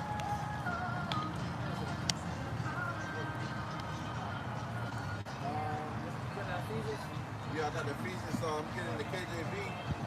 It's Ephesians chapter 6, verse 12. For we wrestle not against flesh and blood, but against principalities, against powers, against the rulers of the darkness of this world. That's right, it says the rulers of the darkness of this world, man. Who are the rulers? You know? The elite, man. The global elite. We got the sign. Right here. Right here. Okay. These are the rulers of the darkness of this world, man. And what we got one Bible you can get a chat? I think it said the governors of this world. Evil Bible. Yeah, governors of this world. It showed you that Esau was just trying to change it up. They was trying to change it up to make it look like it wasn't talking about actual governors. You know, the people that are sitting in the room, some presidents and that. You know, they made it look like it was talking about it's really talking about theirs. Right. Yeah. It says, read up a little bit, against the rulers of the darkness of this world, against spiritual wickedness in high places. Spiritual wickedness in high places. Like we were mentioning in the beginning. You got 13 days of sacrifice coming up. That's spiritual wickedness in high places. We already did it. We already in it. The spiritual wickedness in high places. Demons got to be clear. In high places. So who's in the high places? Your presidents, your governors, okay? The shadow elite, all right? Spiritual wickedness in high places that we wrestle against, man. You motherfuckers put curses on us, bro. Hey, right, because Then they're being controlled by the demons. Now, when Paul came into this truth, bro, I prayed to the Lord to see my enemy. He showed me demons, okay? He showed me the lead. I saw fucking legion. And at the bottom, it was like the fucking, the crazy, Lucy, like, Joker type demons. But at the top, you had these fucking, page demons. I was just, they was fucking staring, like, they ain't say shit. They was staring at you. They kind of first they look like fucking aliens, man. How they portray aliens and shit. That's how demons look, bro. Yeah, the big ass eyes. They had a big ass eyes. I knew it. They was looking all crazy and shit. I did a video a couple months back of Nancy Pelosi. She was in the mirror, and they took a picture of her, and a fucking millisecond little flash, a demon manifested on her face, and it looked just like that. That's why everybody give you Spider-Man, and you fucking, these characters that look like fucking ants or whatever. I know how ant look. That's how demons look, bro. Yeah. So like fucking Venom. It's all that same type of face. That's how demons look, bro. Yo, they got some glasses. They got these glasses that came out. For a lot of people that were designers, they get these glasses. It was like little glasses with some shit like beetle eyes. And they're all pitch black. And you would see motherfuckers dressing up into all this designer and shit. It'd be weird looking clothes that look like some type of gothic shit with these big ass blue beetle glasses, man. And that's really, the demons in these people. Why they got them dressing like this and shit, man? Hey, if I may ask, you said demons that look like aliens. That reminds me of that one movie I was watching was Green Lantern. And in the movie Green Lantern, that means, I guess like the elders, they set amongst each other. The motherfuckers were like straight demons. Straight demonic demons, man. And when you watch the movie, with the bad guy, you can see it when he had the fire and stuff on his face. It was a goddamn demon, man. And that's really what we fighting, man. Because proceeded to Ephesians chapter 6, all right, chapter 6, verse 12. All right, we dealing with things of spiritual wickedness, because these people that's in high places, like the wicked, these high elite banking families, they sending up enchantments, man, with their witchcraft, it's warlocks, all right, demonic witches. These are things that's being pushed out. That's why you got things like CERN.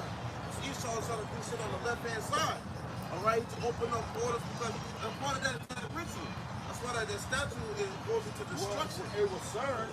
They got videos of CERN actually doing rituals before they open the colliders, man. Right. They have motherfuckers in there dancing, doing ritual dances and stuff before they open the colliders. So they're really trying to summon demons, man. Exactly. But like I said, before I came into the truth, I hit the goal state of my life. I started praying like, Lord, what the fuck?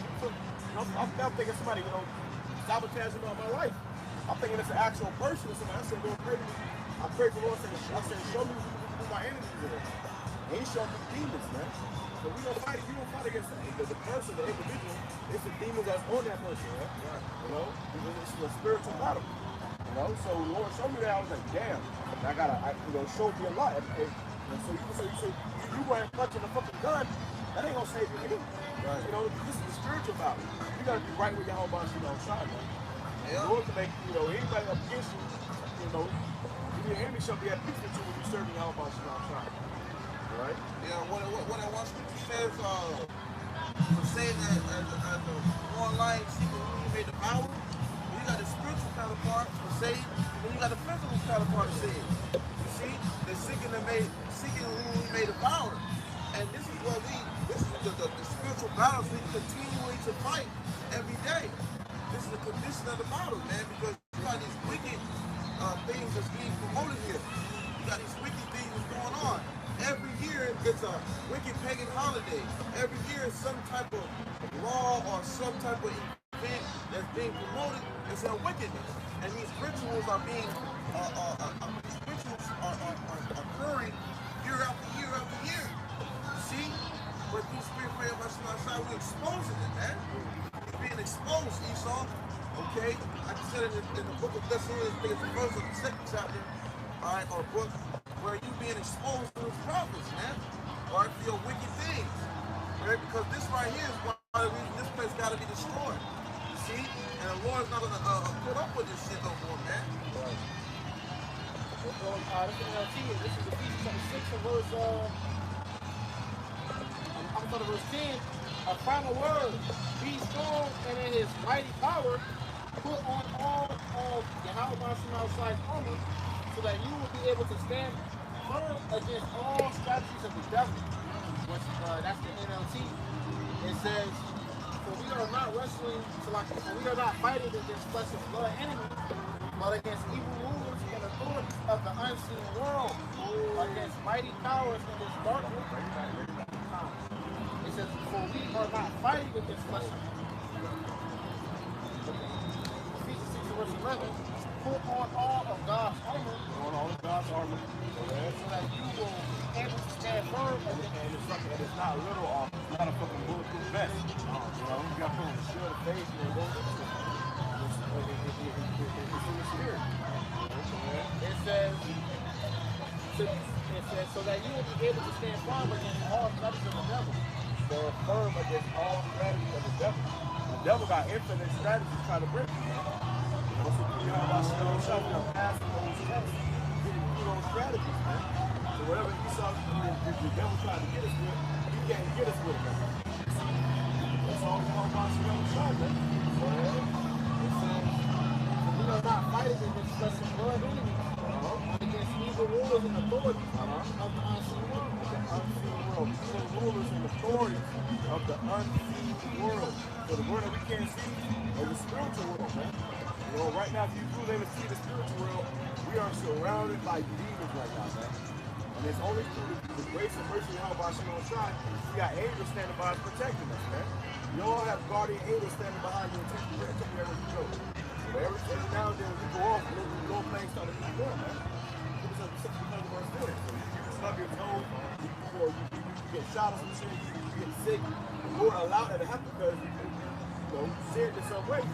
But if we ain't sin, we do it every time, man. So you can imagine you got angels around you over to protect you wherever you go. And these demons all around you trying to touch you. But angels are fighting them off, blocking these demons. But every now and then, one will get in if you come against your whole body, right?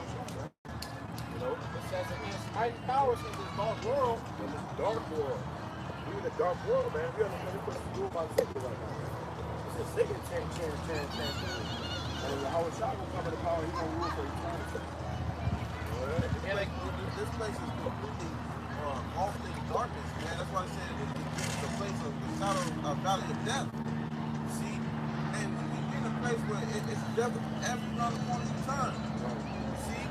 So, hey, this place it's got to go. You know? You got the higher powers and authorities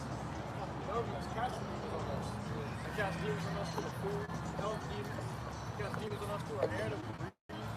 Okay, through the entertainment, the media. Okay, mental demons. Okay, there's demons everywhere because the devil's casting upon us these demon sorcery. There's 13-day sacrifice you got. You know, these nations always go into sacrifices that they're about, like right before they're about to do something major. You know, whether it be a war or a great event that's about to take place in their country. These devils are preparing for something like that. So you know that this is about to take place. You got to be expecting something else to happen, man. It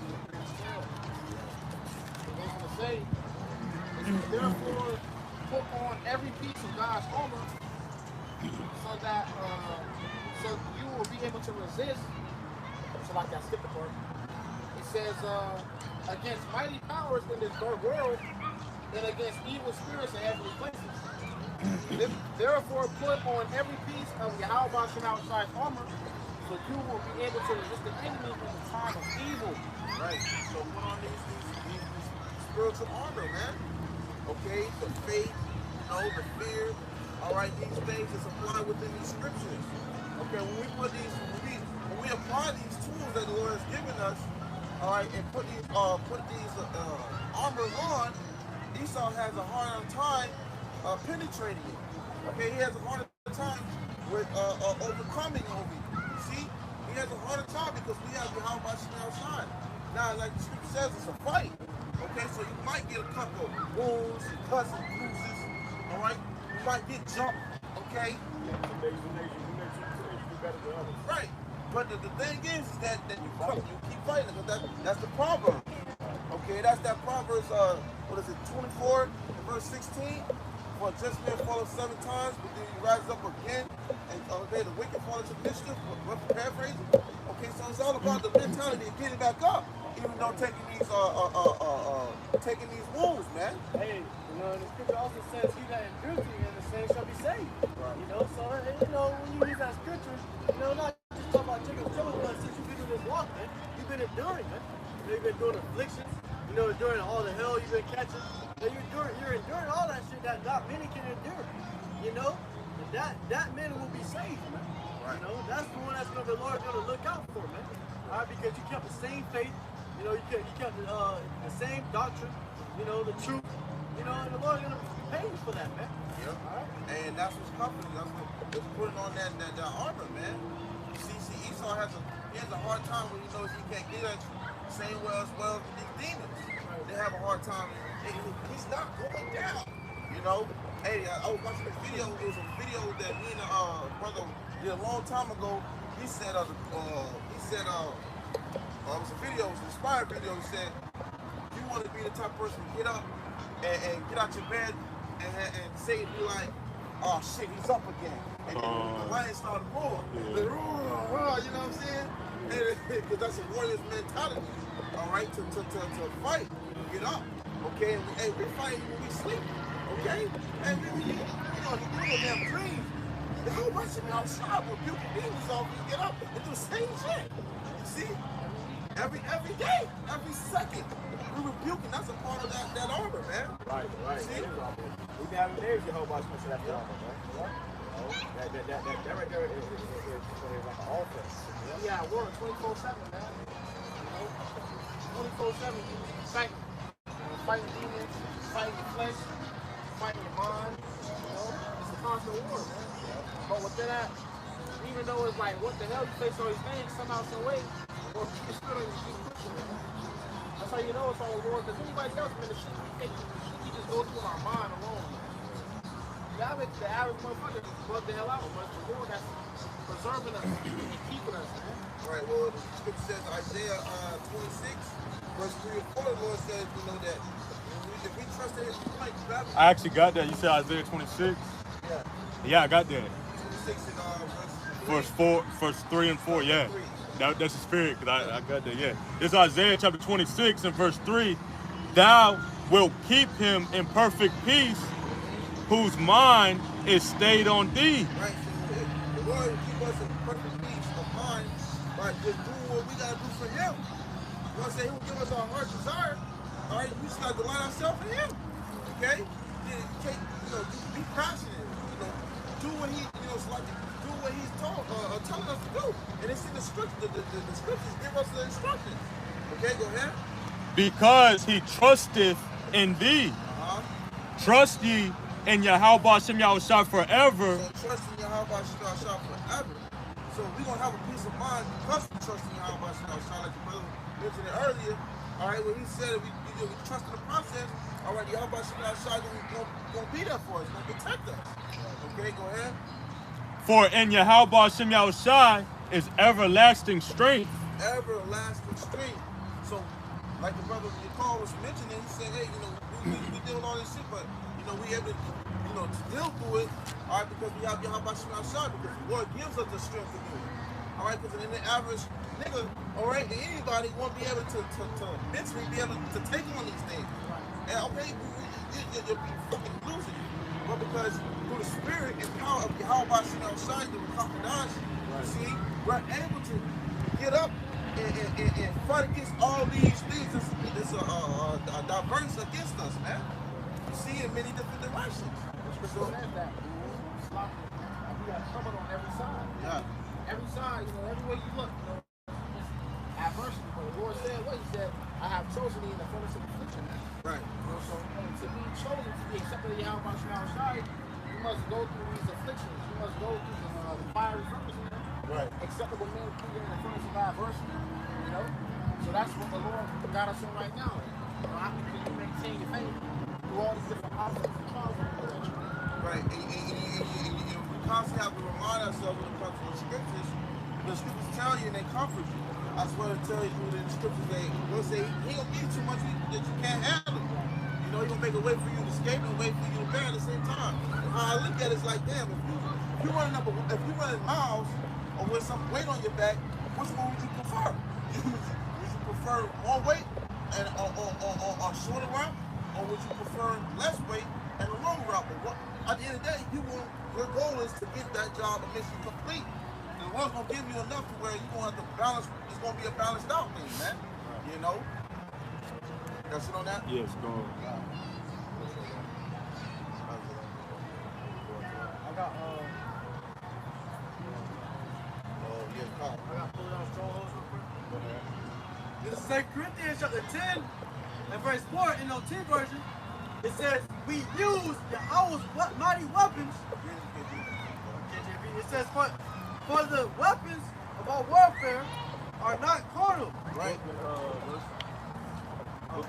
2 Corinthians chapter 10 and verse 4 says, for the weapons of our warfare are not carnal. Right. So we don't have to use carnal weapons like everybody else in this world will rely on. Right? We don't have to do that because we have Yahweh outside. Everything through the spirit, man. All right, our protection, okay, our shield, our force field, our fortress is Yahweh outside. All right? It says, but mighty through Yahweh to the pulling down of strongholds. Right, so this word, all right, is pulling down strongholds. Like the brother said earlier, he said, our faith is like a grain of a mustard seed. All right, a grain of what? Moving mountains. When you go into the mountains, it's like moving governments, man. It's government. And this word is moving shit, man. Okay? It's shifting the earth up. It's been right about you outside. You see, Esau can't stand still. He's constantly shaking. He's constantly fidgeting.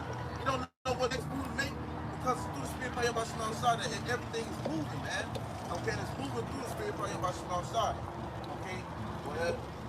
It says, casting down imaginations and every high thing that exalted itself against the knowledge of Yahweh. Right, so nothing's going to be able to prevail against Yahweh outside in the name. You see, this is what's going to prevail, all right? And they don't even have to get carnal. You know? You got that in NLT? Reading the NLT? It says, we use Yahweh's mighty weapons, or 2 Corinthians 10 and verse 4, we use Yahweh's mighty weapons, not worldly weapons. Not worldly weapons. It says we use, bring it back slow. It says we use Yahweh's mighty weapons. Right, and what is the aim? Put it on that armor. You see? Put it on that armor. Because we got to sort it. It's the scriptures, man. You know? What do we have to get carnal for, man? If we got what's powerful than anything that you can receive on this earth. see this misunderstanding knowledge. Go ahead. It says to not worldly weapons, to knock down the strongholds of human reasoning, and to destroy false arguments. Right, you can't come against this truth for what? For what? What can you? There's no argument. This is the truth, man. This is not up for debate. right. You know, you come out and bring a little bullshit if you want, but at the end of the day, this is the truth, man. Okay, and it's 100% being brought out to you. And hey, what was the scripture says that gonna make our hearts, our heads hard against doors? Theirs. Yep. So you gonna try to come against us? This been praying about you outside. We got the Lord. In truth, you don't. You coming with all these false idols and false names and shit. It's just it's a lose, man. You know. So at the end of the day, we don't have to get carnal. All right. Well, brother, moving in the spirit, it's like everything else move around. You understand? Everything slows down. People, it's bending through the spirit probably out by some outside, man. It's like we're in a force field in a bubble, and nothing can pierce it, man. You see? So what do we have to get carnal or worried about? Even though we fight this flesh, this is a daily battle. Our flesh. It's the only this troubling thing is what we fight daily. But anything besides that, what is there to get carnal for, right? You know. It says, we destroy every proud obstacle that keeps people from knowing Yahweh. We capture their rebellious thoughts and teach them to obey Mashiach. Hey, what was one of the things you tell the Lord we persuade man? All right, we're warning you. All right, we're letting you know, even if these other people are telling you BS, we're letting you know, hey, this is the truth, man. If you don't get it, guess what? This is gonna happen. This is judgment. Everything else is pushing happiness and safety and comfortability. No, man. Guess what? If you don't get right with your house outside, hey, when these nukes drop, your ass could be possibly in it, man. Okay? If you don't see yourself on this chart, all right, your ass don't be in it, man. And that's what we hoping, that's what we fear, because we don't want to be in that predicament, man. All right, we hoping right now through the spirit praying much more, so we're doing the work and truth and sincerity, man. And we hope and pray till we get to the end of this place. All right, we want to sit in destruction in this place, man. That's it. Okay, so there's no debate, no negotiation, man. That's it on my part. I got a priesthood.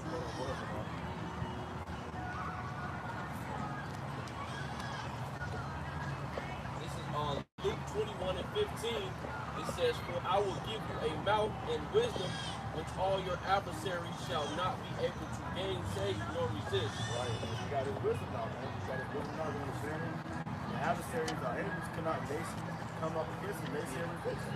They don't see him coming out and trying to, the bump the air. He heard right there, they ain't going to the camp. They ain't scoffing as much anymore because they found out that it's lose-lose, man. He was against the prophets, and then he's going to lose in real life, but they're good. So, right. That's the word. He'll show you he is with you. Especially now because the vision is speaking. You can't deny it anymore. It's right in your face. There's so much evidence that you can pull up and type in the scriptures now. That's just old news. What you're coming with is old news. And the songs are starting to believe. When they read it, you're starting to believe. It's reading the Bible? I don't know, guys. All right, they get all the conspiracy theories and all that. Well, a lot of it's starting to become a reality for them. You see? Because what they hear, they might hear of it. Oh, yeah, it didn't add it up. But what over here, through the spirit prayer bunch outside, it's adding up. All right, it's adding up. That's what's going to make a lot of them. Hey, what you guys was right about that? They did say that. Oh, man. That's going to recoil your mind, Right. Yeah, well, it's a conspiracy until they see it. As long as they ain't see it, it's a conspiracy. So I said, because you have seen, you have believed. But blessed are they that have not seen it and believe. So hey, if you don't got to see it to believe it, guess what? You don't understand a lot of things about this world. Then you won't see it. right? And that's faith, man. That's faith. That's faith. Both of them. Yeah, I got that faith that's there. Yeah. Go ahead, man. You put it down. For I will give you a mouth gainsay nor resist. Right, so it's not about our words, it's not about us, man. It's all just being pretty much on God. Lord told us to go out, do this, and warn our people, man. Okay? His words are faithful and true. So when we tell you, it's all through the Spirit, man. You see? It's not about our own. Go ahead. For I will give you a mouth and wisdom which all your adversaries shall not be able to gainsay nor resist. Right, so there's nothing that you can bring, all right, up here, okay? We spend praying about some outside. There's nothing you can kind of debate, try to fight with, try to go at it. There's no point, because you're gonna lose, man. Okay? You're gonna lose, man. All right? And eventually, these people will come to mind. They will see that this is the truth. All right? This is right here. This is the truth, man. And judgment is to come. Nuclear missiles, ICBMs are meant to hit this place that you know today is America, man. All right? This place is going to be utterly destroyed. All right? Whether you like it or not, all right, prophecy is going to happen. Because what? The Lord said these things are not going to return to a void. If the brother can grab Isaiah 55 and 11, okay, because this is what's going to happen regardless, man. All right, we just warning you. We warning you, man. You know, as we hope. Go ahead. So Isaiah chapter 55 and verse 11, it says, so shall my word be that goes forth out of my mouth. It shall not return unto me void. It's not going to return to the Lord void. Why is that? Go ahead. It says, but it shall accomplish that which I please. Because the Lord already set these things up. All right, it was already set up. All right, to accomplish something. All right, you got prophecy. Okay, things is going to be that was already set up to happen before. Okay, so this is what's going to happen. Go ahead. It says, and it shall prosper in the thing whereto I sent it. Ooh, it's going to prosper. You know, that's the force, man. That's the actively go forward. Okay, so it's going to prosper. Okay, and what sent it to do so. All right, as we sit out here, we're going to go out to the highways and hedges. All right, to compel them to come in. That's what we're doing. All right, the elect are going to come into this fold and do what's told, man. See? And our hope to be that elect, man. That is the ultimate goal. Hope to be that elect to that salvation. All right, that we get the hell up out of here, man. Okay? And it's not going to be an easy route or easy road. It's a mission. Okay? Missions get hard at times. That's what I mean. God. So it says, April 19th begins the 13 days of preparation. The Beltane Fire Festival and the cult of Baal. The cult of Baal is still very prevalent today. The Phoenicians, Canaanite, Assyrians worship Baal. Call that y'all boys. Yeah.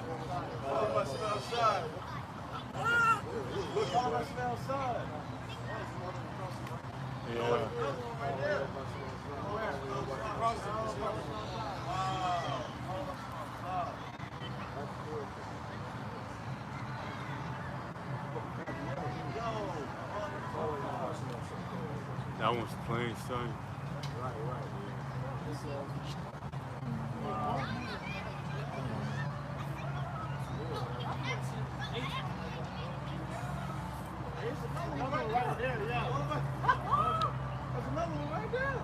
Yeah, there's actually two. That's a lot of cherries. That's what, man, 4? that's the spirit, man. Yeah, they just went that way. That's 4. Hey, that's comforting, man. Who says salvation is greater than we believe, man? And that's our way up out of here.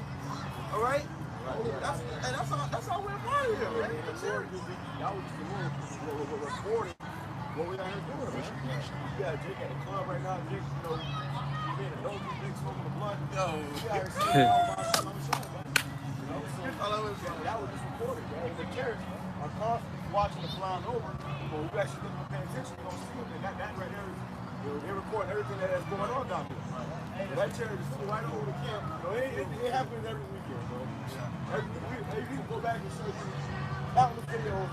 When we goes out, when it gets dark, you see the chariots flying right over the camp. Because this is being recorded. And the Lord said the works are not in the all right? Hey, Scripture says, look up for your salvation, draw near. You know? Now we look up to the skies, man. You see our salvation driving right past us, man. You know, because you know those chariots are the ones that are going to take us up out of this place. And what Jake used to say back then in swing low, sweet chariot, come on, get me home. Yeah. And when I was legit, my sister had performed that damn song at a school play. At an Edomite school. So I was like, damn, man, I keep Nigga it. named never go to that. Right. Have to say swing low swing And chair. it was some saying slave him. But that's the first time I heard that song, bro. And I came into the truth and I found out that's where that song comes from. It made all the sense in the world. Right. That would have said that Jake knew where their salvation would come from. Those chariots. He saw look that he would do the position in the field singing that song. You know how they gotta have music, so they were better music. And then they don't do they would say the sleeves up and they was on the ships when they were in the plantation. And they would sang about the Lord coming to deliver us, man. So I took that and he made some kids go play about it. Like kids go play about it. I mean, I guess the school was a little diverse, whatever, but you know, just had it under the plan. That's when I was a kid. I was like, that's something heavy, bro. Hey, that's how you know. Right. That's how you know it's been around, man. It's been around, man. It's like that, bro. It says, behold, the sun God and God of And this is what we started with, going into this 13 days of sacrifice to Baal and all that. This is what we started with, man. So this is the same shit. This is the devil doing the devil work. We need to sacrifice our children. They got something called adreno, you know, where they scare the shit out of kids and then drink their blood. That's the reality, bro. You know, and that's a lot of that's gonna be going on, man. They do this next 2 weeks. Make sure you listen to the and I got a video about it. It's a witch. She was saying how so-called Christians that pray a lot, they have a force field around them. You gotta pray for support and praying, man. So we'll go after going to that in the bar system, man. But that's the importance of praying because we got people constantly, you know, trying to destroy us, man. And praying for our downfall. You know, they praying on my downfall. You know, well, that ain't praying for our downfall, but it's really all about us trying to pray for him. He has a force field around us, man. He has your protection. Go ahead. It says, behold, a sun god and god of fertility is celebrated with rituals that take place after the vernal equinox, which is represented as a time of rebirth. Human or child sacrificed by fire. Human or child sacrificed by fire will take place during these ritual ceremonies, as seen in the verse below in the Bible. Jeremiah 19 and verse 5. They have built also the high places of Baal to burn their sons with fire with burnt offerings unto Baal, which I commanded not, nor spake it, neither came it into my mind. The mind is the most optimistic for down, right? You know, this is what our forefathers was doing. Burning their children up, you know, in that fire. You know, so sacrificing them unto Baal, which is now called Molech. You know, so this is what they were doing. They did it back then, and they're doing it still to this day. But when the Lord come back and said, "There's some order that ain't going on no more, man." You also all pray for the Lord to deliver us because you got motherfucking witches here. All right, I said, Walking around and talk about their witches and shit. and I was at work yesterday, or a few days back, in fact, and I seen this woman. I got a witch file for my ass, man. I said, man, she a witch, man. She was going in and getting little silly stuff. She had a weird bow around face, like a disfiguring face. She was walking around, and she was just acting weird. But she acted in a way normalness. But I could tell she had a weak heart to her, man. You could just see it. And the average harvest, the average girl, work with which is dabbling in witchcraft, bro. Yeah. The first thing a bitch actually is pushing a horoscope. They got Then you find out that she was a tarot card readings on the road. Yeah. You know, she vegan spaghetti and shit. You know, stone, wet, put blood, peanut butter, spaghetti. Yo, my gosh. I see some shit where they'll have it, they show how Bill will get her underwear. She would pee inside her underwear and have the cup under it where her piss go inside the cup and the drink. And she would get that shit to you,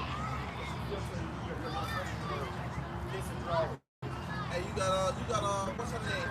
It's a thick shit, bro. But that's witchcraft, bro. That's sorcery. That shit go real too, man. You know? I went to a while ago, something called babbing. Where they stick things in their vagina and they, you know, pat themselves out in their vagina. And there goes, it puts off pheromones that make men, you know, want the woman. You know, if you don't smell fish and crawfish, nothing else. But it puts off pheromones, man. So this woman actually do something called babbing where they actually, you know, they take their secretions from their vagina and they put it on the like perfume. And it makes up a pheromone that makes men, you know, usually if you're making out with a first wife, you know, you're tonguing it down, you know, put a spell on you, man. You know? We live in a very satanic world, bro. You know? Yeah. What's up?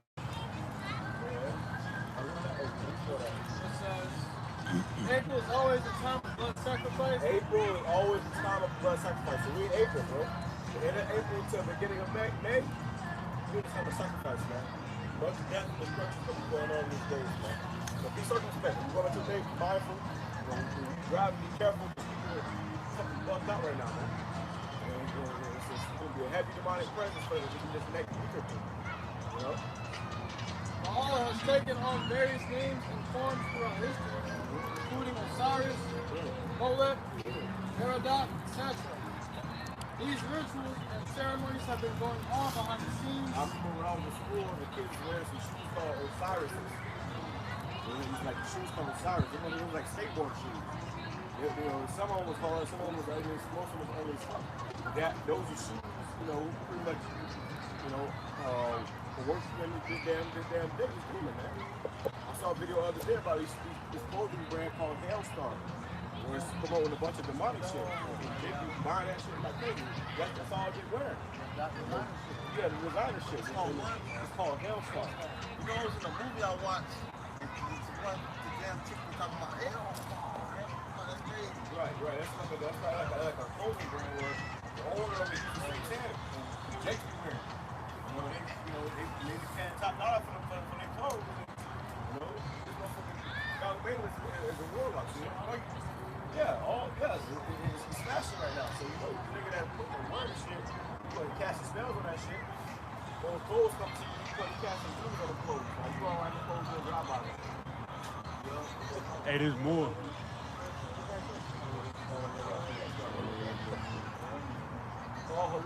Yahweh Bashem Yahushua Bashem Kadash.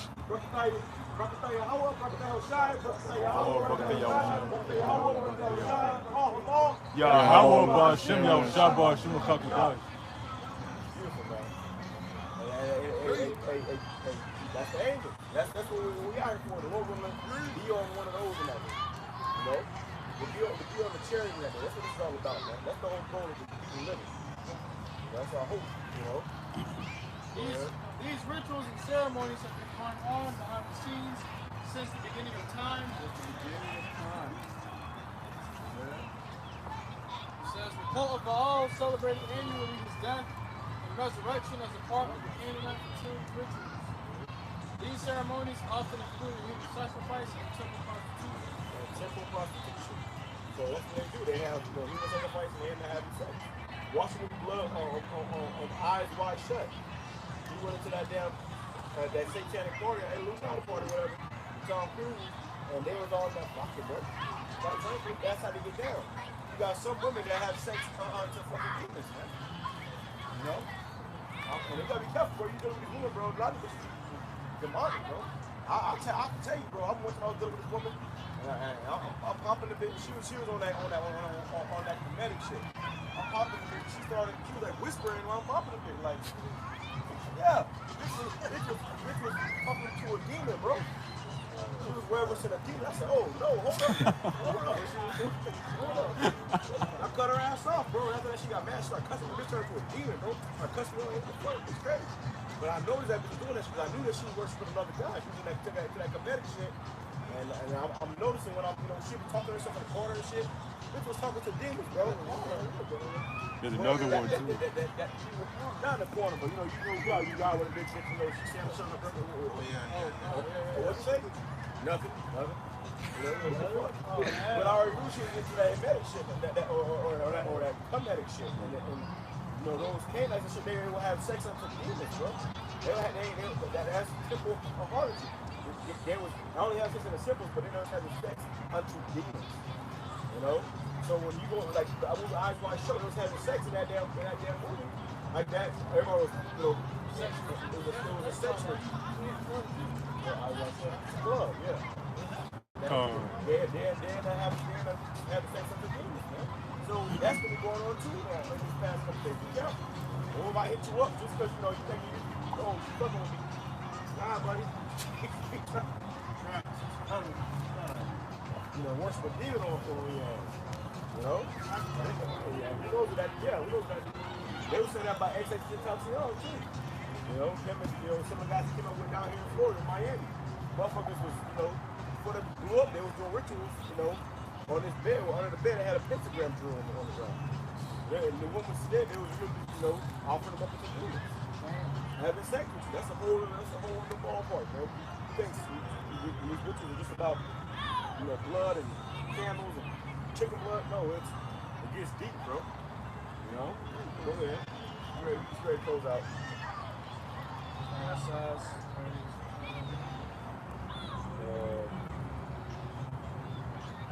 Yeah, you can read it. Go ahead. The religion of the god Baal was widely accepted among ancient Jews, and although it was put down at times, it was never permanently stamped out. Never permanently stamped out. You had Jake doing that, man. That's why when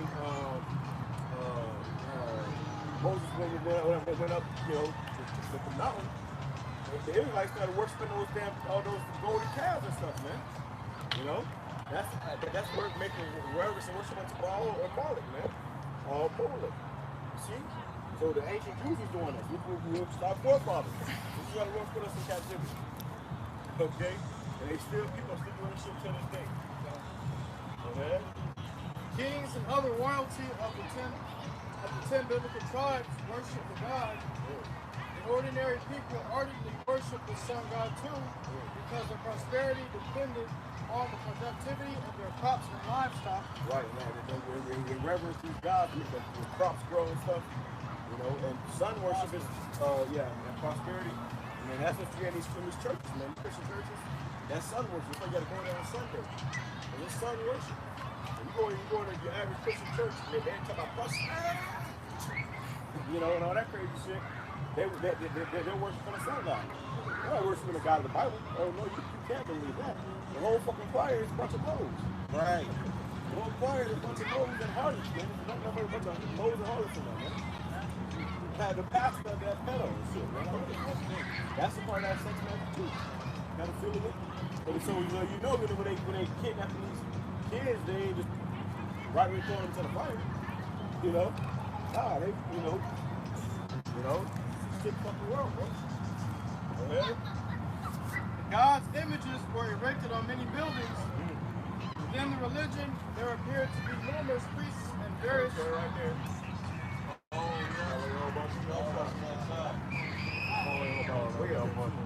It says the God's images were put on buildings. You go to certain schools like down here we have USL, the University of the college or whatever, and they're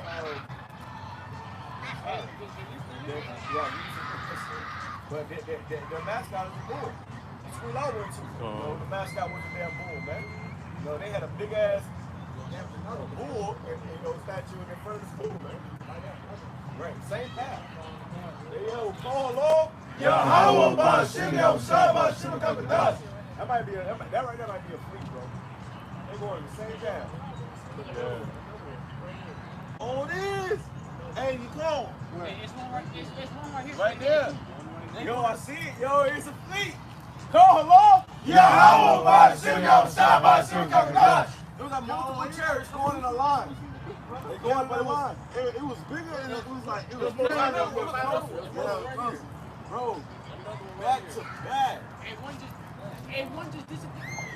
Back to back. It's another one. It's a Fleet, bro. They on control. They literally flying in the fleet right now. Yo, another one right there. Come behind it. Dude, when I saw two, I said, yeah, you gotta be 3 and 4 to 5. They going. That's a fleet, bro. That's a fleet, bro. And they fly right over the camp. So call the lawyer over. Everybody goes out. Right there. That's a fleet, bro. It's gonna be a long line. Yeah, it's coming right. Yeah, To catch on the camera, bro. that's a fleet, bro. they going in the same direction. Same direction. Yep, another one coming right behind you. That's a fleet, bro. And they just coming into our site and going now. Call hello. Yahweh Bashim Yahushua Bashim Kakadash. Rakata Yahweh. Rakata Yahweh. Rakata Yahushua. Rakata Yahweh. Rakata Yahweh. Rakata Yahushua. Rakata Yahweh. Rakata Yahweh. Rakata Yahweh. Call hello. Yahweh Bashim Yahushua Bashim Kakadash. They're going east, bro. Yeah, they're going east. Man, there's so many. They're going east, bro. There's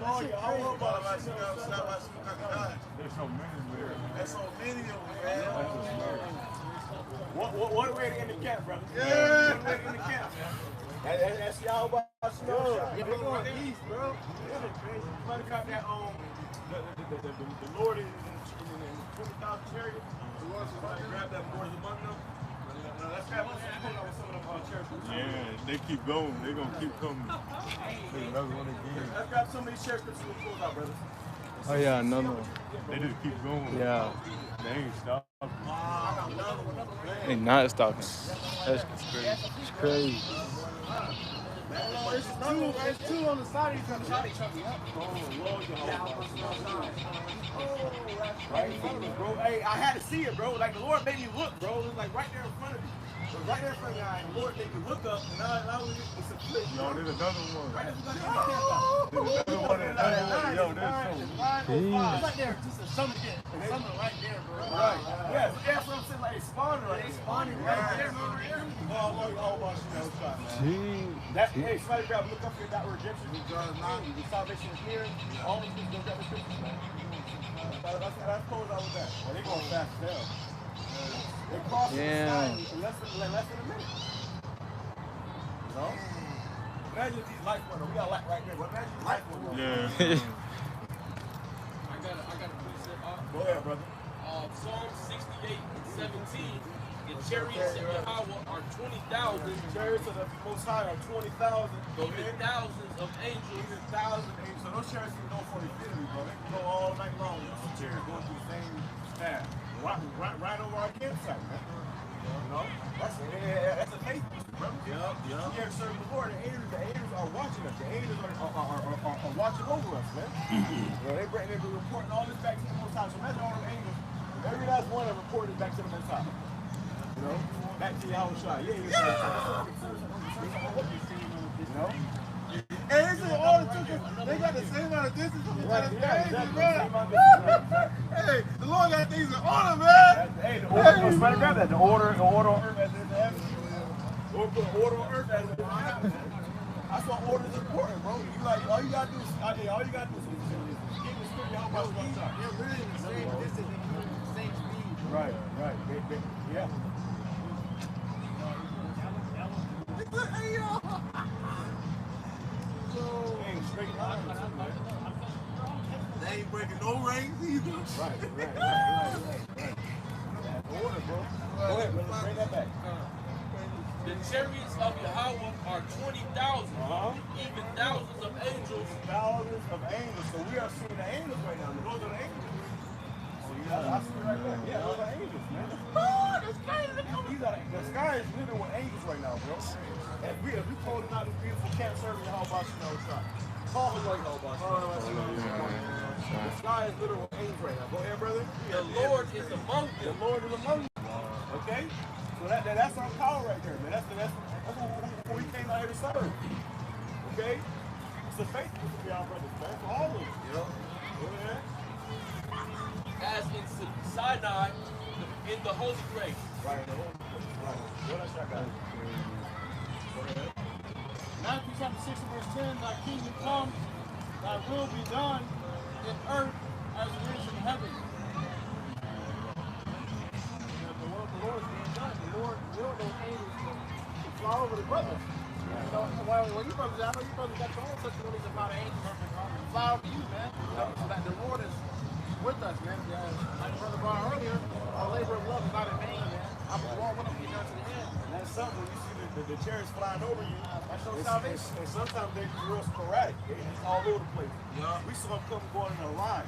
That was They still doing it. And they still doing it. That was just an order to happen, man. Yeah. That's the holy angels, you know, patrolling the earth. Somebody grab the Lord, the eyes of the Lord. I got different stuff like this. Who got eyes of the Lord? Who's reading? Go ahead. This is Proverbs chapter 15 and verse 3. It reads, the eyes of the Lord are in every place. The eyes of the Lord are in every place. You know, the angels are always watching, man. And they're controlling the whole earth right now. They're in every place. You know, right now they're on a mission, man. Wow, man. I don't. They're on a mission. They still going. They're going to be out here for, you know, They're going another. It says, beholding the evil and the good. beholding the evil and the good. So the angels are beholding, they're looking at the evil and the good. And what we doing right here, we could be shooting music videos, we got here, you know, smoking a blunt, you know, doing all types of wicked nigga shit that niggas doing. We got here serving y'all by shooting our shots, so this is good. We're beholding the good, man. You know? Come back here, y'all by shooting our shots, this is serving him. There's nothing else more important than doing this right here, man. That's right. This right here, like the sign right here, the brother brought out one, brother. Beautiful sign. Beautiful sign. All right? You can get those out of the ships, man. This is the Lord. Man, that's what the ship was like, you know?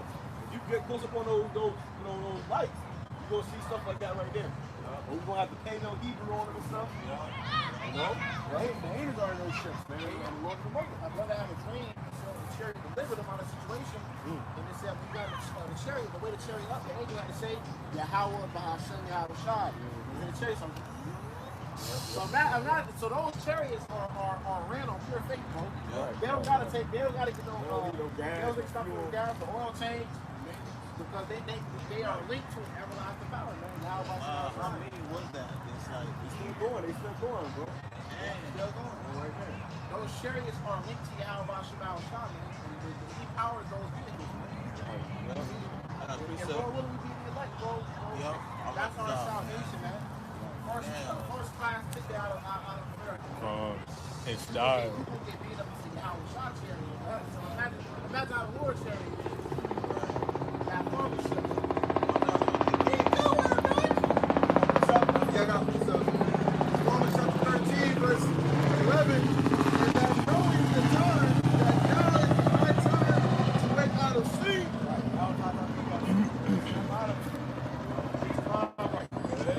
For now is our salvation nearer than we believe. Now is our salvation here.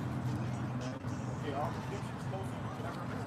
Closer than it's ever been there before. So what's he gonna do? Well, we gotta serve y'all by shooting our shot, man. So you give it our all. Now it's time to turn up, bro. Right, now lighten up, now it's time to tighten up, bro. Get right for your whole they're on fire before your whole shooting our shot. Now it's time to shut up the suit. They're gonna cut these internet waves off, bro. We'll be able to come out here and prophesy. So in the last days of looking at the prophesy, we gotta get on fire, bro. You know, time to go out with a bang. Alright? Yeah. It says that now it is high time to awake out of sleep. For now is our salvation nearer than we believe. Now is our salvation nearer than we believe. Okay, so we see the angel, we see him starting on this, man. Earlier, the slaves were saying, swing the most sweet chariot, man. Okay, but we are singing that new song. All right, come to your whole box, and they love this tune. That's why they had to have a whole. Every night that we come out here at camp, we'll see 2, 3.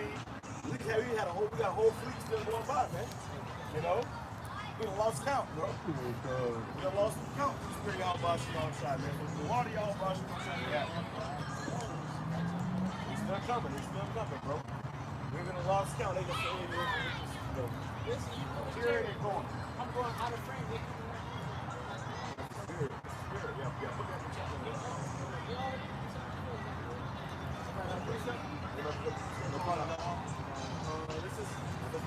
Psalm chapter 34, verse 7 says, the angel of the Lord encampeth around about them. Yeah. Hey, you notice they got the details out there. When we first came out, the whole sky was like kind of white and hazy. Yes, sir. Yes, sir. After a while, they started dissipating. They tried to put a little more down, but they, I guess they went out. Go ahead.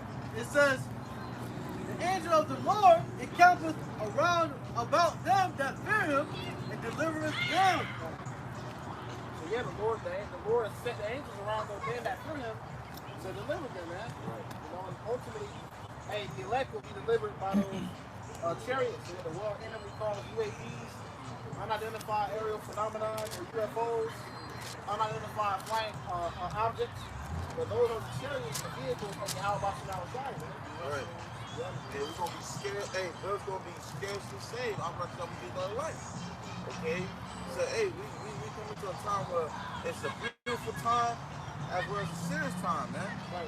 You know, because hey, you know, now it's salvation there than we believe, man. Okay? And we're in a time where the Lord's about to show out, man. Alright? That was it on that? I got one. This is the book of Luke, chapter 21 and verse 28. And when these things begin to come to pass, then look up and lift up your heads. When these things are going to pass, you see what's going on in Iran, Israel. You know they about to do these goddamn sacrifices.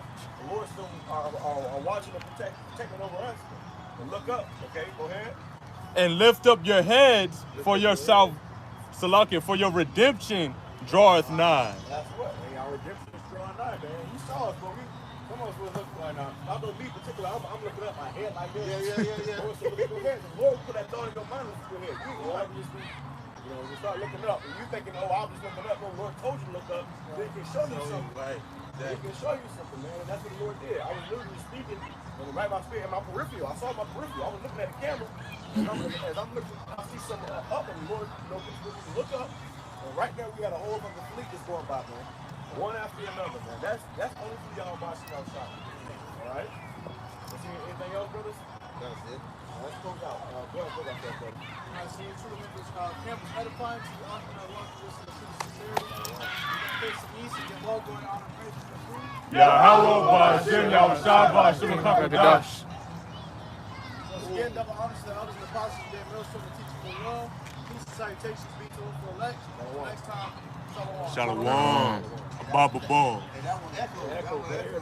Yeah. I had to let it all. I had to give it all to him, man. Another one right there. Call all your whole Bashim Yahushua.